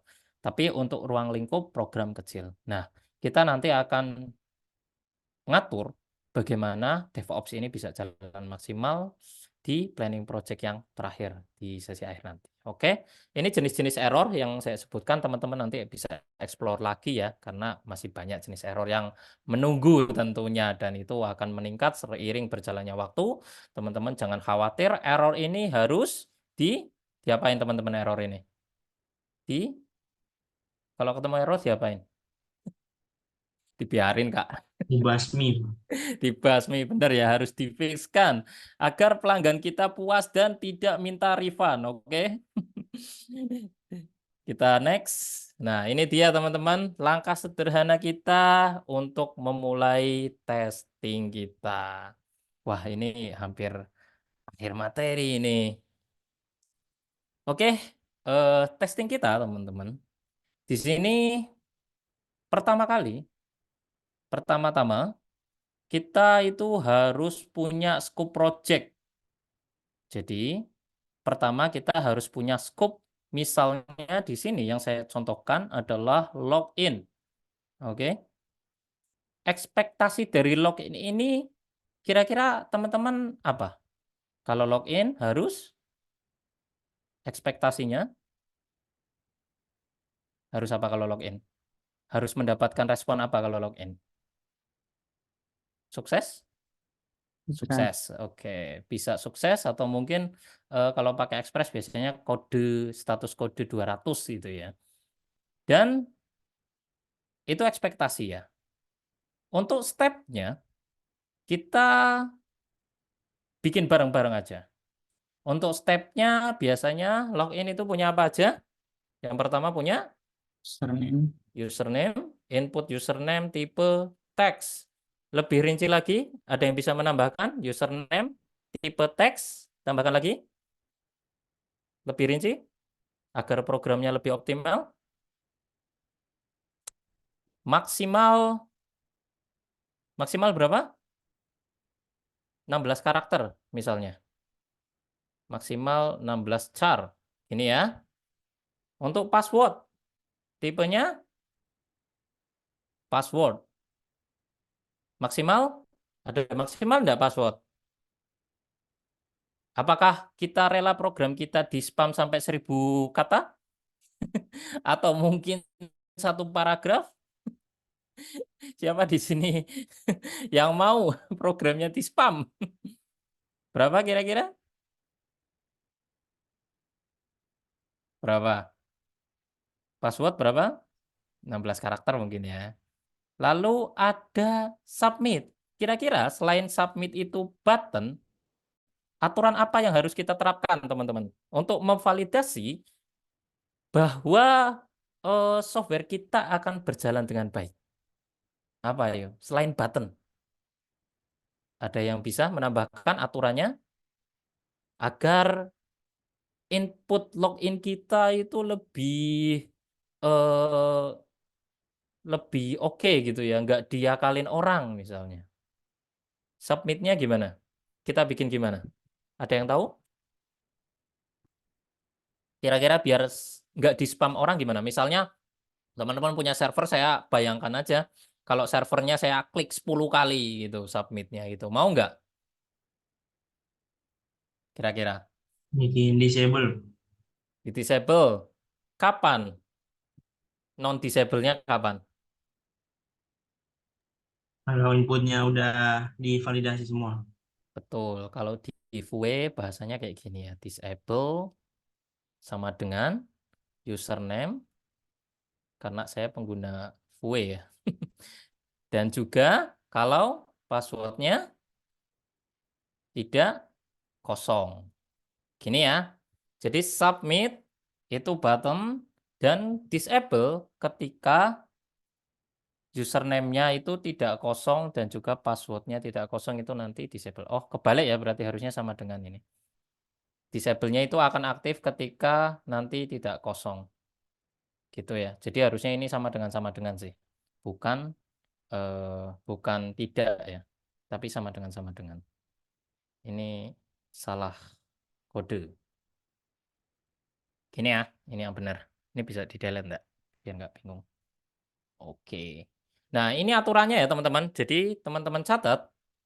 Di sini, kita sudah bikin aturan di mana passwordnya itu 16, username-nya itu 16. Kita bikin cache, teman-teman. Cache itu apa?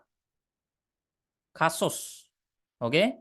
Kita bikin capaian kasusnya, teman-teman. Dari input login ini. Yang pertama apa, teman-teman? Kira-kira. Apa yang akan dilakukan user dengan form login ini, teman-teman? Kira-kira. Langkahnya? Ayo. Langkahnya, user menginput username. 2. User menginput password. Yang ketiga, user mengklik tombol submit. Oke. Ini kasus normal, teman-teman. Nah, di sini kira-kira apa yang akan terjadi? Apakah semua user akan melakukan hal ini atau tidak? Menurut teman-teman semua? Di sini tidak. Kenapa? Ada user yang nakal. Betul. Usil. Oke, nakal usil. Jadi kita bikin case. Kasus 1 misalnya. User tidak menginput username dan tidak menginput input password. User mengklik tombol submit. Kira-kira seperti ini. Ini akan error atau enggak? Kira-kira dengan kasus satu ini. Error atau enggak? Dengan aturan yang tadi sudah kita tulis di atas. Error. Kira-kira enggak ya, karena disable-nya sudah dimatikan. Jadi ketika dia itu tidak nginput username ataupun password, maka user akan stuck di tampilannya. Oke? Itu kasus satu. Kita bikin kasus 2. User hanya menginput username dan tidak menginput password. User kemudian mengklik tombol submit. Error atau enggak? Kasus 2. Error atau enggak? Enggak ya. Karena apa tadi? Sama alasannya? Karena udah di-disable. Sekarang kita kasus 3. User menginput username namun salah. 2. User menginput password namun benar. 3. User mengklik submit. Nah, dari kasus 3 ini kira-kira harusnya dia itu bisa login atau enggak? Username-nya salah tapi password-nya benar. Dia isi semuanya. Bisa login atau enggak? Nggak bisa. Kalau dia bisa login berarti? Error. Betul. Error apa? Error logic. Oke. Jadi itu terjadi error logic. Ternyata dia masuk ke dashboard. Nah, teman-teman bayangkan. Kira-kira kalau saya ketik ini baru 3 kasus. Kira-kira bisa jadi berapa kasus? Dari tombol login. Dari form login ini berapa kasus kira-kira teman-teman berkembang? Yang pernah saya tulis ya. Yang pernah saya tulis itu 8 ada teman-teman. Termasuk saya spam. Jadi ketika username sudah ditulis, password sudah ditulis, misalnya kasus 4, username ditulis benar, password ditulis salah, tombol submit diklik 10 kali. Dia harusnya tombolnya bakal inputnya di username dan password itu bakal ngeriset atau enggak? Harusnya. Kalau misalnya nggak ngeriset lalu bisa di spam gimana? Nah ini ya. Jadi validasi itu segalanya teman-teman. Kalau ditanya Kak C biasanya validasi di front end atau back end? Kira-kira yang harus kita validasi front end atau back end teman-teman? Atau Front end. gimana Kak Umar tadi? Di front end. Di keduanya. Jangan cuma front end ya. Karena back end ini impact yang paling gede.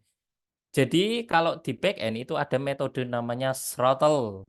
Di mana nantinya metode throttle ini bisa kita gunakan untuk membatasi akses. Jadi teman-teman silakan catat throttle ya. Ini untuk back end developer. Itu misalnya kita dalam 1 detik itu hanya 60 akses saja. Itu bisa. Apalagi nanti misalnya teman-teman itu menghadapi DDoS. Dan teman-teman mungkin bismillah ya, itu sudah bekerja di perusahaan besar yang nantinya itu diserang. Itu bakal ngabisin duit perusahaan teman-teman. Karena kalau diserang kayak gitu node-nya habis banyak dan tagihannya bengkak ya. Jadi ini yang harus kita apakan kira-kira? Kita benerin ya, jangan cuma bikin program bisa login selesai gitu ya. Jadi berarti bikin login aja pusing nggak? Ya nggak pusing juga, lebih ke kita harus teliti. Karena kasus itu nggak ada habisnya teman-teman. Apalagi sekarang teman-teman pernah ini enggak, apa namanya flash sale Shopee iPhone harga Rp1.000? Ada yang pernah ikut dan pasti kalah. Kalah sama bot, ya kan? 1 detik loh. Kan bayangkan situs kita yang nggak ada captchai misalnya. Itu gimana nanti validasinya? Aduh, udah terpikir ya sekarang ya gimana sih? Iya, gimana ya bikin program yang bisa bertahan, yang bisa kuat nanti menghadapi ancaman-ancaman entah itu luar, dalam, logik dan lain sebagainya. Nah, ini PR kita sebagai DevOps juga sebagai developer ya, karena ini lebih ke developer yang case-case kayak gini, itu nantinya bisa menghasilkan produk yang berkualitas. Tentu di sini ada harga, ada rupa, teman-teman. Mungkin kalau teman-teman yang mungkin hanya dihargai yang 100.000 untuk bikin login, mungkin nggak berpikir sampai sana. Tetapi untuk perusahaan yang dia itu bayar sampai 8 juta hanya untuk ada form login dan form surat, ya tentu kualitasnya berbeda. Gitu ya. Jadi bisa dibilang ada harga, ada kualitas, dan semoga di sini teman-teman ini yang niat-niat belajar ini akan lebih dimudahkan lagi untuk ini ya, belajar lebih nantinya. Insya Allah kalau kita ketemu juga boleh ya. Nanti bisa kita follow-followan LinkedIn. Oke, ini kita sudah sampai di unit test dan saatnya kita praktek ya. Udah siap praktek semuanya? Mungkin bisa buka ininya, apa namanya? Sambil buka ini ya, editor. Nanti saya sambil siapkan editor untuk saya sendiri. Mungkin kita agak cepat ya. Ini setengah jam nggak berasa ya. Kita akan praktek teman-teman membuat unit testing sekaligus nanti kita deploy ke GitHub. Untuk teman-teman yang nggak punya template, saya kopaskan template GitHub saya ya, yang untuk ada Docker-nya. Jadi teman-teman nggak perlu khawatir kalau nanti ketinggalan. Ini link dari GitHub-nya, saya pastekan di chat, nanti silahkan bisa sambil pelajari ya. Jadi nanti bisa di copy ataupun di clone. Di sini teman-teman bisa copy. Saya buka editornya dulu. Itu teman-teman bisa clone ya, bebas kok. Project Docker. Nah, ini. Oke, saya ganti share screen dulu sebentar. Di sini masih pada semangat atau sudah pusing dengan materi yang lumayan berat ya? Saya juga nganggap ini agak berat kok. Bukan cuma teman-teman. Sini, sudah kelihatan teman-teman layar saya? Halo? Duh, kayaknya ini materinya berat ya. Halo? Sudah Halo? tertampil, Pak. Sudah? Oke. Ya, Pak. Dari sini kita clone dulu tadi ya, yang udah kelihatan. Kalau pakai Mac itu pakai terminal di sini. Atau pakai Word ya. Kita git clone dulu projectnya. Nah, disimak ya, nanti bisa nyontoh. Untuk instalasi Git, Docker-nya mungkin teman-teman ikuti yang di official ya. Ini project ini kita buka, klik kanan, dan quick action kita pakai kursor aja. Biar kelihatan. Oke. Di sini teman-teman sudah ada file-file ini buat contoh ya, kalau teman-teman mau. Jadi udah langsung nih tersedia, tapi kita akan bikin ulang aja ya. Di sini ada fungsi, kita bikin fungsi yang lain. Di sini ada fungsi increment, di mana nantinya kalau ini dijalankan, ini akan menghasilkan nilai. Ada yang tahu ini nanti hasilnya berapa? Increment, ini namanya apa teman-teman? Ada yang tahu enggak ini apa? Yang di atas? Mohon disimak untuk yang ini dulu ya, praktek dulu. Ada yang tahu? Function, saya menggunakan JavaScript. Ada yang tahu ini apa? Function. Lalu function ini punya argumen ya, di mana kita bisa menempatkan parameter. Di sini kira-kira saya tempatkan function dengan argumen 1 dan 2. Kira-kira jadi berapa teman-teman kira-kira hasilnya? Ada yang tahu enggak? Wah, kayak ini ya, pada capek. 3, Pak. 3. Apa iya? Kita coba ya. Kita jalankan dengan node ya, node index.js. Wah, ternyata ekspornya hapus dulu.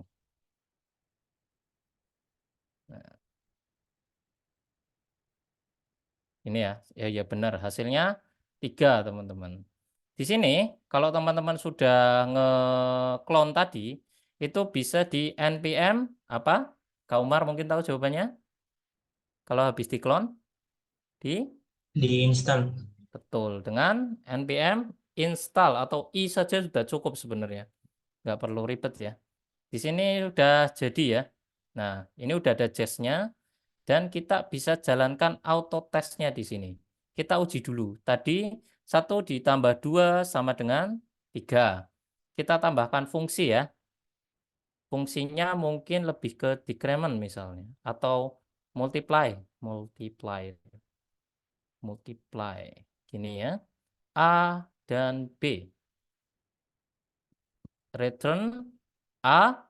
Ada yang tahu pakai multiply itu pointernya apa? Simbolnya? Multiply simbolnya? Ayo perkalian. Bintang. Betul. 100. Ini berarti kita kalau manggil nanti berarti kalau pakai konsol log di sini ganti multiply. Hasilnya berapa ini kira-kira? 1 kali 2, 2. Ah, masa? Kita coba ya, index.js. Nah, ternyata 2, teman-teman. Jadi ini artinya fungsinya berjalan normal atau tidak? Dari Normal. increment normal. Oke ya. Ini fungsi sederhana. Kita ekspor fungsinya dulu agar nanti bisa dites. Jadi kita pakai multiply dan increment. Di dalam folder tes ini sudah tak setting ya. Jadi teman-teman tinggal nantinya bikin folder tes lagi. Jadi untuk membuat tes, teman-teman itu harus .test.js. Di bawahnya terserah. Jadi intinya di bawah folder tes harus ada .test.js. Untuk menjalankan JS, teman-teman harus npm i.js. Jadi kalau karena saya sudah, jadi npm i.js. Nah, ini menambahkan JS ya. Yang nantinya JS ini akan kita gunakan untuk testing. Kita bikin foldernya di sini seperti contoh dan index.js. Nah, saya pengen nih nambahin multiply. Berarti harus ditik tes multiply. Ini adalah keterangan yang nanti akan tampil ketika tes ya. Jadi misalnya 3 dikali 4. Wah. Jadi hasilnya harusnya nanti ada berapa? 3 kali 4? 12. Jadi untuk mendapatkan hasil yang bagus, kita harus expect dulu. Expect ini adalah hasil yang kita harapkan, teman-teman. Misalnya tadi kita panggil index.multiply karena kita sudah manggil fungsinya di sini ya. Jangan lupa untuk diekspor modul ya. Ini untuk mentransfer fungsi ke file lain. Nah, ini request-nya udah di file lain. Lalu kita multiply 3 kali 4 hasilnya. Kalau misalnya dia 12, kita ganti 13. Kira-kira errornya benar atau enggak unit testingnya? 3 kali 4 nanti aku pengen 13 deh kayak gitu. Kira-kira yang salah di sini unit testingnya atau fungsinya? Ayo. Betul, berarti unit testing harus betul. Kita coba ya. Kita katakanlah unit testing kita salah gitu ya. 3 kali 4 sama dengan 13. Kita buat testing pakai perintah apa? Di package.json-nya ada tes nih. Pakai apa untuk manggil? Ayo. npm test. Oke. Semangat ya, sebentar lagi. Nah, ternyata kita dapatnya 12, tapi expect-nya 13. Jadi unit testingnya untuk penambahannya 1 tambah 2 sama dengan 3 betul, tetapi multiply-nya kita salah. Ya, karena unit testing kita salah. Nah, kita bisa ulang lagi dan kita betulkan unit testingnya, kita jalankan lagi npm test. Maka betul semuanya. Nah, dari sini teman-teman, itu kita sudah membuat otomatisasi. Teman-teman nggak perlu bayangkan dulu ya yang kayak fungsi yang banyak sekali gitu. Di sini kita sederhanakan dan kita bisa belajar. Ya, ternyata untuk membuat ini nggak hanya untuk fungsinya saja yang benar, tetapi unit testingnya pun harus sesuai. Oke? Nah, setelah hasil unit testing sesuai, kita akan deploy nih ke dalam GitHub. Tadi teman-teman itu sudah tak bekalin ya di pembahasan yang awal, GitHub testing, di mana nanti kodenya CI, on-nya itu trigger, nanti di-push ke branch master. Ketika terjadi push, maka akan berjalan build di dalam virtual machine Ubuntu punya GitHub dengan menggunakan Node.js dan bisa di-check out, kemudian kita unit testing. Kira-kira ini adalah langkah awal kita menjalankan DevOps dengan otomatisasi ya. Jadi untuk mempush ke GitHub, ada yang tahu atau memandu saya untuk ke GitHub gimana caranya teman-teman? Kita apain dulu habis melakukan perubahan file? Saya yakin di sini udah pada bisa sih untuk GitHub. Di add Di add, oke. Habis di add, diapain? commit, Habis di commit, diapain? di push. Betul. Tetapi teman-teman tahu nggak source control di sini buat apa? Jadi kita tinggal pakai source control ya. Jadi push fungsi baru. Nah, ini fungsinya text editor ya. Jadi tinggal kita commit, kita change, udah push otomatis ya. Jadi nggak perlu manualan seperti Kak Alex. Tapi Kak Alex artinya ini udah fundamentalnya udah oke nih. Kak Alex ya. Nah, kita buka nih GitHub-nya apakah dia akan berjalan atau enggak. Gitu ya. Kita lihat. Set. Nah, kelihatan enggak GitHub-nya teman-teman? GitHub saya. Udah kelihatan belum GitHub-nya Sudah, di Pak. sini? Sudah Sudah. kelihatan. Nah, teman-teman di sini bisa lihat ada fungsi cek pas baru. Nah, dilihat di sini. Kita detail dan kita lihat npm install-nya sudah dijalankan. Lalu dia menginstal. Dan ini akan selalu diperbarui ketika teman-teman install ya. Jadi teman-teman itu nggak perlu untuk memasukkan git, nggak perlu memasukkan node modul yang sebanyak ini. Jangan dimasukkan GitHub karena boros memori. Teman-teman bisa ignore pakai ini aja. Nah, gitu ya. Jadi di sini teman-teman itu sudah menjalankan automated testing nih. Nah, di sini tuh, ya kan? Udah dijalankan di GitHub secara otomatis. Jadi, Kak, kalau gagal gimana? Kalau gagal, nantinya tidak akan terjadi proses selanjutnya. Kita coba ya, kita salah-salahin nih.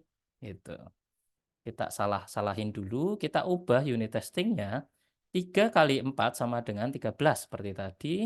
Lalu kita push langsung ke GitHub, ganti unit testing salah. Nah, dari sini kita commit, dan kita change. Udah, kita tunggu di sini.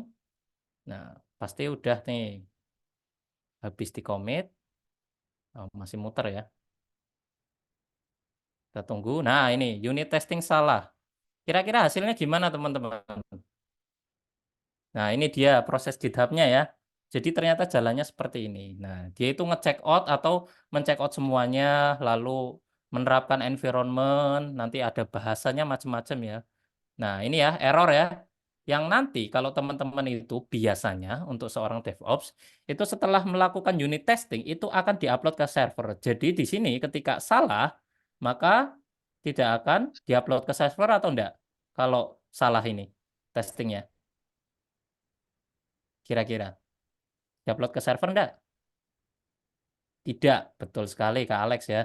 Jadi ini yang nantinya memudahkan kerjaan teman-teman ya. Teman-teman bayangin testingnya ada 1 juta itu nanti gimana?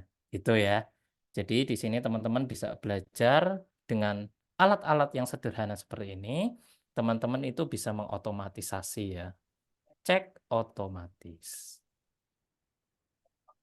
Misalnya kita ganti. Nah, sekarang bagian terakhir dan mungkin agak pusing, saya sudah sediakan Docker ya.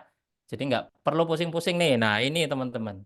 Di sini kita ini udah katakanlah udah diupload ke server. Nah, ini Docker ini nanti akan dijalankan di server. Menambahkan GitHub ini dengan perintah SSH. Jadi server teman-teman itu udah harus ditambahkan Docker sendiri ya.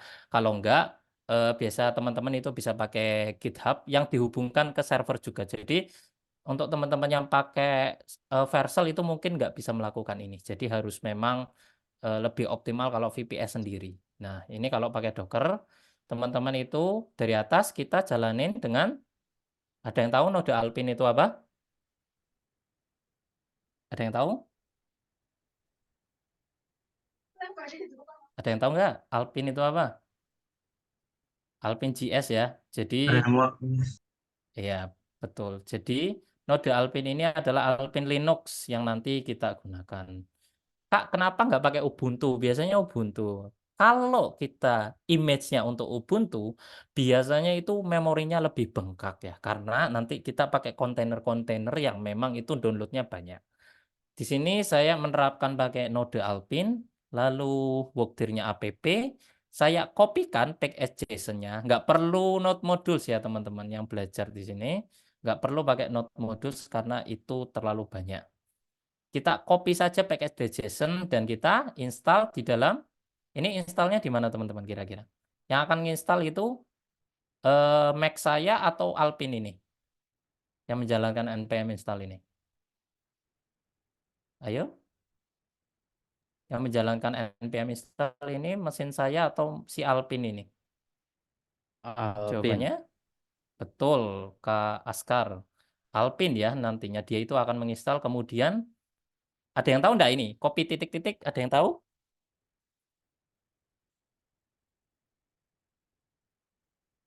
Copy semua file ya nantinya. Dia itu node modulesnya itu akan di-copy ke app setelah di npm install kemudian kita jalankan npm. Untuk menjalankan Docker file, teman-teman perlu menginstal Docker. Untuk panduan instalasi Docker mungkin nanti teman-teman bisa baca di doc-nya ya. Di sini saya akan langsung saja ngerunning dengan Docker-nya. Kalau di Mac kita bisa pakai runtimer pakainya co5, bisa di start dan Docker-nya akan berjalan. Di sini teman-teman itu perlu membuild image-nya. Jangan khawatir kalau bingung, notenya sudah disertakan. Nah ini dia. Tinggal Docker build minte Jazz Alpine. Untuk Jazz Alpine ini teman-teman, ini nama bebas ya. Kalau misalnya J Alpine aja bisa kayak gini. Nah, titiknya ini menandakan project kita. Jadi memang harus dibuild di project kita atau root project kita. Kalau teman-teman pakai slash kayak gini, nantinya masuk ke folder. Yang artinya yang jalan ya foldernya gitu ya. Jadi kita build dulu minte J Alpine, enter. Nah, kita tunggu Docker-nya itu membuat image. Yang image ini teman-teman, nantinya akan bisa kita pakai dan sharing dengan teman kita. Nah, ini ya. Jadi kalau teman-teman itu pakai nge-build dulu, biasanya ini akan mendownload ya. Mendownload untuk Alpine-nya, Node.js-nya. Jadi kita harus download dulu. Nah, ini jadinya ya 22 MB ini program kita yang sudah jadi image. Dan untuk running kita bisa docker run J Alpine. Seperti ini. Nah, tuh udah jadi program kita yang sudah terisolasi. Kak, misalnya saya jalanin pakai Apache, SAMPP, Nging, itu sama nggak sih, Kak? Tentu jawabannya sama atau enggak? Kalau jalaninnya dengan SAMPP, pakai Apache, pakai Nging, sama atau enggak, teman-teman? Kalau pakai kayak gini, dockeran kayak gini. Sama atau enggak? Ayo, ada yang tahu jawabannya? Sama atau enggak? Ini kan sama nih, kayak run tadi. Sama atau enggak, teman-teman? Menurut teman-teman semua di sini.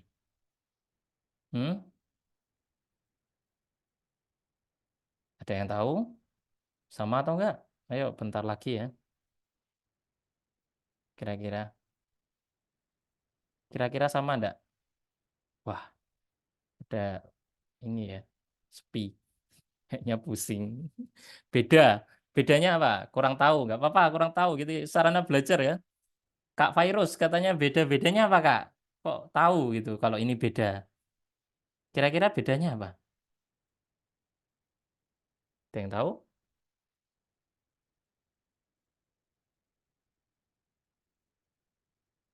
Ada yang tahu? Kurang tahu. Ya, jadi untuk runtime-nya teman-teman, ini itu sama. Jadi sama-sama berjalan. Namun, ada namunnya di sini ya. Namun, Perbedaannya adalah compile-nya. Jadi, kalau teman-teman menjalankan kontainer ini, secara nggak langsung, teman-teman itu akan menjalankan engine yang sama. Berbeda dengan Nging yang memanfaatkan bare metal atau instalasi OS langsung, misalnya kayak Ubuntu, CentOS, dan lainnya, di sini Docker ini punya engine. Jadi, ketika teman-teman ini yang dijalankan J-Alpin ini, dengan hasil yang sama seperti ini ya, itu sama-sama akan menjalankan aplikasi namun dengan berbeda engine saja. Nah, manfaatnya tentu nanti kalau pindah komputer itu akan lebih mudah dengan Mac, Windows, Linux, dan lain sebagainya. Itu teman-teman akan mudah menerapkan program-program yang tadinya sudah dibuat di berbagai platform. Jadi ketika mungkin teman-teman itu pindah reset hard disk, nanti ganti Ubuntu, itu nggak akan merasakan kesulitan seperti itu ya. Jadi manfaatnya mungkin untuk catatan, teman-teman nggak bakal merasakan manfaatnya si Docker ini kalau teman-teman itu ruang lingkup programnya mungkin hanya ekonomis gitu ya, karena memang untuk biaya sendiri Docker itu butuh biaya yang besar. Server yang besar juga cepat gitu. Kalau misalnya klien teman-teman itu UMKM itu nggak akan masuk untuk budgetingnya. Jadi Docker ini akan berasa sangat bermanfaat sekali ketika teman-teman itu programnya itu memang udah minimal udah mid gitu ya, mid ke atas. Misalnya dengan aplikasi penggajian yang biasanya notifnya bertumpuk. Nah, itu baru bisa merasakan manfaat dari ilmu-ilmu DevOps seperti ini. Jadi kurang lebih seperti itu ya untuk prakteknya. Saya pindahkan ke slide lagi karena memang waktu kita sudah makin menipis ya Bu Mel. Bentar. Ya, betul Pak. Sambil teman-teman mungkin yang mau Ya, bertanya langsung tulis di kolom chat ya, hati atau mau open mic juga boleh banget. saya mau sharing ke ini susah.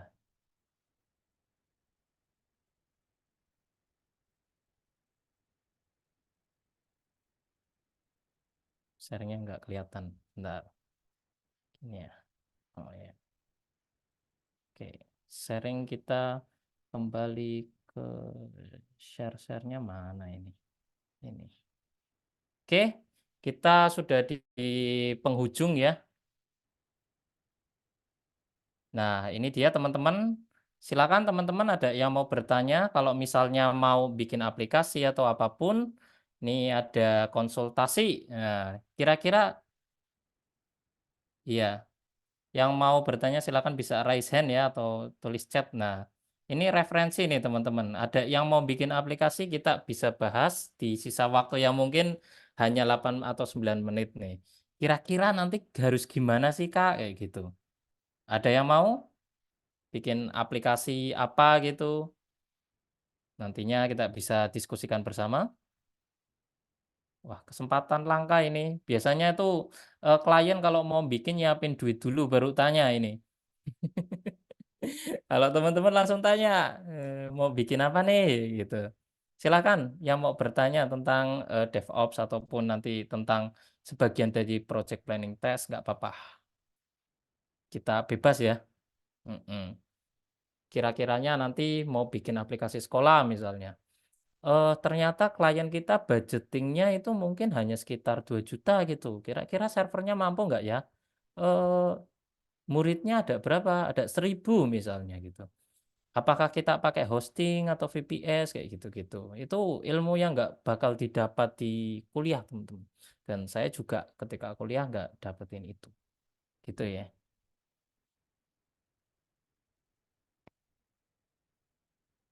Silakan, pertanyaan terbaiknya ditunggu. Ya, teman-teman yang masih kepo nih soal Docker atau automated testing tadi yang udah dijelasin sama Kak Jais. Karena sesi terakhir nih bareng Pak Jais, teman-teman itu dimanfaatkan. Atau mungkin sudah pusing semua ya Kak ya. Saya nggak tahu IT juga ikutan pusing nih Pak Jais. Saya sangat teman-teman semua, saya ingatkan sekali lagi kenapa saya tadi di pembukaan itu agak lama. Teman-teman itu hanya perlu fokus ke tujuannya. Karena klien itu nggak peduli. Teman-teman mau pakai bahasa Node.js, mau PHP, mau Go, misalnya Kak Mel di sini, Kak Mel Mm-mm. di itu mau bikin misalnya aplikasi pencatatan keuangan. Pasti Kak Meldi nggak peduli mau kamu bikin pakai PHP kayak pakai Docker kayak nggak peduli gitu. Nggak Yang paham penting malah. iya, yang penting bisa gitu. Itu yang penting. Gitu. Nah, di sini teman-teman tuh kan harus belajar bijak ya, karena DevOps ini ya tentunya tadi mempertimbangkan budget, mempertimbangkan tentang datanya itu aman nggak sih, sekuritasnya gimana ya. Kalau misalnya dikasih yang murah, apakah itu masih relevan? Apakah nanti programnya itu masih bisa berjalan dalam 2, 3, 4 tahun gitu? Atau mungkin saya serahkan ke Google Cloud aja biar tagihannya di ini ya, di apa, kartu kreditnya Kak Meldi aja ya, kayak gitu, bisa aja gitu. Jadi teman-teman di sini nggak hanya belajar tentang bagaimana cara membuat program, tapi bagaimana juga cara mengelola. Dan ini ilmu yang ketika dipraktekkan itu jauh lebih penting daripada membuat program itu sendiri. Serius. Karena saya mengalami ya, ngoding itu mungkin hanya 20 atau 30%. 70%-nya ngapain, Kak? Config sama ngurusin dokumen sama tanda tangan. Ya, silakan teman-teman. Nggak usah malu-malu. Nanti kalau malu malahan nggak dapat ilmu. Iya, nanti nggak dicatat nih nilainya sama Pak Gali nih teman-teman. Ya, silakan. Yuk yang mau bertanya Kak Fairuz atau Kak Umar yang Yang belum tadi, dipahami atau iya tadi konsul, yang udah berinteraksi. konsultasi, kapan kita harus pakai Docker, Kak? Misalnya seperti itu. Itu belum ada yang Ada tanya. pertanyaan nih Permisi Pak, Kak saya jujur Jais. kurang action tadi untuk apa dan juga yang testing tadi pas praktek. Kalau yang login tadi saya tahu fungsinya, tapi kalau yang fungsi perkalian tadi buat apa ya Pak? Kok nggak tahu, kelihatan malah terkesan menyusahkan. Begini Kak Hasan, yang tadi untuk perkalian dan penambahan itu contoh fungsi, bukan kita bikin programnya. Itu teman-teman bayangkan penambahan dan perkalian tadi itu adalah program yang teman-teman buat. Jadi teman-teman itu nggak mungkin dong saya contohkan kita bikin e-commerce yuk 1 jam. Nggak mungkin. Jadi contohnya adalah penambahan dan perkalian. Nah, itu gimana caranya? Ya tadi kita praktekkan action itu untuk apa tadi? Untuk otomasi testing di dalam website. Jadi dengan automated testing nanti teman-teman itu akan dimudahkan untuk ngecek websitenya apakah website itu berjalan normal atau tidak. Kita nggak lucu dong kalau kita udah di depan klien atau mungkin dosen gitu ya. Udah testing manual diklik-klik, ternyata error. Sedangkan banyak sekali yang harus kita cek. Nah ini contoh ya untuk program errornya. Nah, kalau misalnya perkaliannya salah, ini contoh programnya. Jadi bukan kesan menyusahkan. Kalau lebih susah lagi, ada kayak gitu. Misalnya saya tunjukkan, mungkin saya spill program dikit nggak apa-apa ya. Bentar aja kok, bentar aja. Kita program yang agak kompleks ya. Kisaran, nah ini dia program saya, e-commerce. Nah, ini agak panjang ya. Teman-teman bayangkan di sini untuk membuat transaksi gudang misalnya. Tuh, lihat. Ini sudah dipersingkat ya. Jadi harus ada barangnya, harus ada brandnya, harus ada apa. Teman-teman bayangkan tes satu persatu dengan Postman. Klik, salah, klik, salah. Teman-teman bayangkan, ini automated testing. Nah, ketika kita jalankan dengan npm run, ada yang tahu untuk komennya tadi? Untuk testing npm run? Tes. Tes. Betul, kita klik dan jalan semuanya nantinya. Gitu ya. Kita tunggu. Ini lagi berjalan dia. Tuh, jalanin tes segini banyak. Nah, teman-teman bayangkan aplikasi mau diklik satu-satu emang. Kayak gitu. Tuh, hasil tesnya. Lihat. Berapa fungsi yang gagal, berapa fungsi yang berhasil, kecepatannya. Nah, tahu kan? Suite-nya tes misalnya di sini mungkin agak kecil ya. Nah, di sini ada 5 fungsi, teman-teman. Yang ternyata berhasil itu cuma create, read one, update, sama delete. Ternyata untuk tes awal ketika transaksinya nggak ada, dia error. Nah, gimana coba? Bayangkan teman-teman itu fungsinya udah lebih dari ini. Dan sekelas perusahaan besar pasti lebih dari ini. Nah, ini contoh ya. Jadi untuk misalnya service Android ternyata nggak bisa nge-create ya, gimana ini? Ini user Android kalau pakai error dong semuanya. Nah, dari sini teman-teman kan tahu nantinya, oh saya harus mengerjakan ini nih, saya harus memperbaiki ini nih. Ini juga akan reliable ketika teman-teman menambahkan fitur. Misalnya ada fitur baru. Nah, harus dites dulu. Apakah fitur baru itu akan merusak fitur yang lama? Kira-kira seperti itu. Semoga bisa mudah dipahami ya. Jadi ini dalam ruang lingkup besar. Yang saya contohkan tadi kecil. Anggapannya agar teman-teman itu bisa langsung bisa mengerti dan nantinya mengimplementasikan sedikit demi sedikit. Karena nanti kalau misalnya udah lulus, langsung segini minimal. Jadi nggak yang kayak tambah sama kali lagi, tapi misalnya ngubah update barang. Wah, ternyata create barangnya gagal, create harganya gagal, tapi bisa membaca harga barangnya, kira-kira seperti itu. Ini contoh ya. Dan dari sini itu nanti ada performance dan lain-lain, banyaklah faktornya. Nanti mungkin teman-teman itu bisa belajar di luar dan juga sebenarnya juga saya lebih fokus ke kelas juga sih, di prakerja maupun di lembaga kursus ya untuk yang seperti ini gitu. Mungkin dari saya cukup karena waktunya tinggal 1 menit lagi, saya kembalikan ke Mbak Meldi dan terima kasih untuk teman-teman semuanya, saya sangat bersyukur bisa bertemu calon-calon programmer handal di sini ya. Terima kasih semuanya, saya close untuk share-nya. Oke, saya kembalikan ke Kak Melti ya. Terima kasih. Oke, terima kasih Kak Jais untuk pemaparannya yang udah komplit banget ya teman-teman mengenai Docker automated testing gitu tadi dicontohkan untuk fungsinya gitu. Kalau nanti teman-teman di dunia kerja bakal lebih kompleks lagi gitu yang tadi udah disampaikan Kak Jais. Nah, teman-teman karena waktunya terbatas nih untuk tanya-tanya, saya juga akan share feedback-nya nanti teman-teman bisa cantumin di situ kalau misalnya ada pertanyaan. Dan mungkin pertanyaan beberapa aja ya yang mau diambil, saya coba nanti share ke Pak Jais. Boleh ya Pak Jais, nanti Siap. barangkali ada pertanyaan susulan nih dari teman-teman Pak Jais gitu. Oke teman-teman, jadi bisa langsung ke isi link feedback-nya ya. Jangan lupa nantinya juga kita akan ada kelas soft skills teman-teman yang teman-teman nanti berminat boleh langsung ikutan kelas soft skills gitu. Terima kasih semuanya yang sudah hadir dari awal sampai akhir ya untuk sesi kedua. Kak Jais, terima kasih banyak. 2 sesi kita dibersamai untuk belajar DevOps. Semoga bisa diterapkan sama teman-teman dan bermanfaat juga gitu ya. Kalau ingin connect sama Kak Jais, boleh Kak Jais di-share nih link-in-nya di kolom chat. Ya. Jais.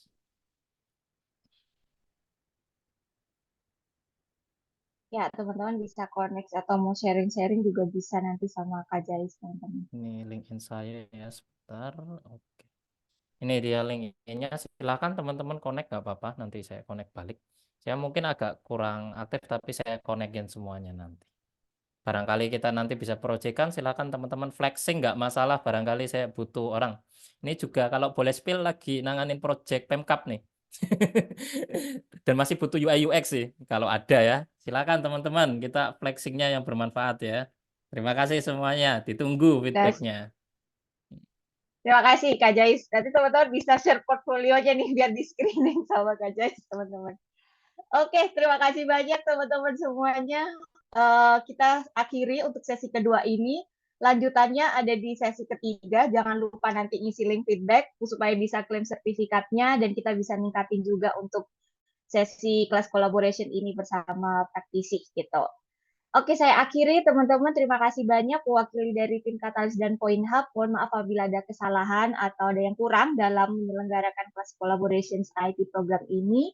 Dan sampai jumpa di sesi Jumat minggu depan. Saya akhiri. Wassalamualaikum warahmatullahi wabarakatuh. Selamat sore teman-teman. Boleh foto bersama dulu kali ya, Pak Jais? Oke. Saya foto teman-teman. Yuk yang mau open cam, dipersilakan. Oke, saya hitung ya teman-teman. Oke, wah banyak yang open cam. Lumayan. Saya hitung sampai hitungan ketiga teman-teman. 1, 2, 3.